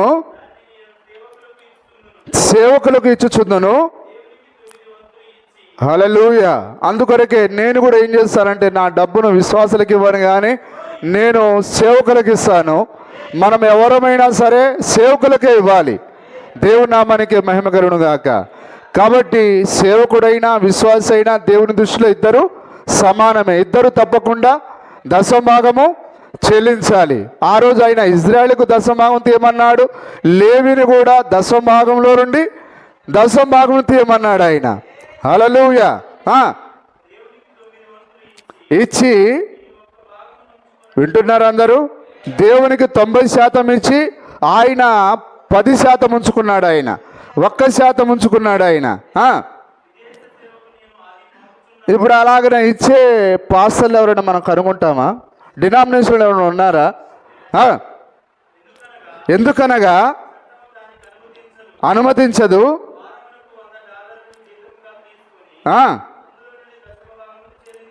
చెల్లించుచున్నాను. అవునయ్యా, నాకు విశ్వాసం ఉన్నది. హల్లెలూయా. దశమభాగం చెల్లించట్లో ప్రవక్తకు విశ్వాసం ఉన్నది. ప్రవక్తకు ఎందులో విశ్వాసం ఉంటే ప్రవక్తను చేర్చుకునేవాడు ప్రవక్త ఫలం పొందును. ప్రవక్త దీవించబడినట్లుగా నీవు కూడా దీవించబడతావు. మరి ప్రవక్త యొక్క నీతిని మనం కూడా ఎదుగుదామా? ఏది 10వ భాగం చెల్లించడం ద్వారా అది మనకు దేవుని యొక్క ఆశీర్వాదాన్ని మనకిస్తుంది. బైబిల్లో ఏముంది? రెక్కల కష్టార్జిత వలన ఆశీర్వాదం ఎక్కువ కాదని ఉంది. ఒక ఆయన పాట పాడి, రక్తంతో నడుపుతాను రిక్షాను, నా రక్తమే నా రిక్షకు పెట్రోలు. కొందరేమంటే నేను కష్టపడతా సార్, దేవునితో ఏం పని, పాస్టర్కి ఎందుకు ఇవ్వాలి నేను? అట్లాగా చేసేవాడు ఎవరంటే అవిశ్వాసి. కానీ మనం మాత్రం తప్పకుండా దేవుని యొక్క నీతిని మనం వెతకాలి, దేవుని కార్యాన్ని మనం చేయాలి. హల్లెలూయా. ఎంతమందికి అర్థమవుతున్నది? నీకిచ్చును, అందువలన నువ్వు ఎప్పుడైతే నమ్మకంగా చెల్లిస్తావో అక్కడే దేవుడు నీకు ఆయన ఆశీర్వాదంను రుజువు చేస్తాడు. ఆయన నిజమేనా? అది పాత నిబంధన కదా అని మీరు అందురేమో, అది కొత్త నిబంధన కూడా. అందుకే పౌలు ఎబ్రీ పత్రిక 7వ అధ్యాయంలో రాశాడు ఆయన. అవునయ్యా. సరే, దేవుని నామానికి మహిమ కలుగును గాక. సరే, చివరిగా ఒకటి ఉన్నది, ఇంగ్లీష్లో ఉంది, అది తెలుగులో రాలేదు. మరి నేను అది కూడా చదువుతాను. ఒకరు అడిగారు question, can a Christian go to heaven if he or she does not pay tithe? అంటే ఒక స్త్రీ కానీ పురుషుడు కానీ దశమభాగం చెల్లించకపోతే పరలోకం వెళ్ళగలడా? పరలోకం వెళ్తాడా? ప్రవక్త అంటున్నాడు, now that's one that I could not answer scripturally. అంటే నేను లేఖన ప్రకారం నేను అవునని కాదని చెప్పలేను. కానీ నౌ దిస్ ఓకే, కింది చదువుదాం. Now does a Christian not get to heaven because they do not pay tithe? I could not say yes or no to that, but I do believe that every Christian is obligated to pay tithing because it is a commandment of the Lord. ప్రతి క్రైస్తవుడు తప్పకుండా 10వ భాగం చెల్లించాలి, 10వ భాగం చెల్లించాలి. ఎందుకనగా అది దేవుని యొక్క ఆజ్ఞ ఉన్నది. Hallelujah. Commandment of the lord, and blessed are they that do all his commandments, that they might have a right to enter in to the life. అంటే ఆ నిత్య జీవానికి మనం పోవాలంటే ఆ గుమ్మముల గుండా మనం ప్రవేశించాలి. Hallelujah. Now I do believe that tithe paying is essential to a Christian experience. అంటే మన క్రైస్తవ అనుభవంలో 10వ భాగం చెల్లించడం అనేది తప్పనిసరి. Hallelujah. I will get to that in another question. అయిపోయిందా? ఓకే, ఇది మీరు అర్థం చేసుకున్నారా? అంటే ఆయన అంటున్నాడు అది దేవుని యొక్క ఆజ్ఞని అన్నాడు ఆయన. నేను పరలోకం వెళ్తాడా లేడని నేను చెప్పలేను, కానీ అది దేవుని యొక్క ఆజ్ఞ ఉన్నదని చెప్పాడు ఆయన. ఎంతమంది గ్రహిస్తున్నారు? అంటే మనము ఆజ్ఞను అతిక్రమించి పరలోక రాజ్యానికి ఏ విధంగా వెళ్ళగలమా? దేవుని నామానికి మహిమ కలుగును గాక. మరి దేవుడు ఈ మాటలను మరి నిశ్చయంగా దీవించునుగాక. దేవుడు మిమ్మల్ని అందరిని దీవించునుగా.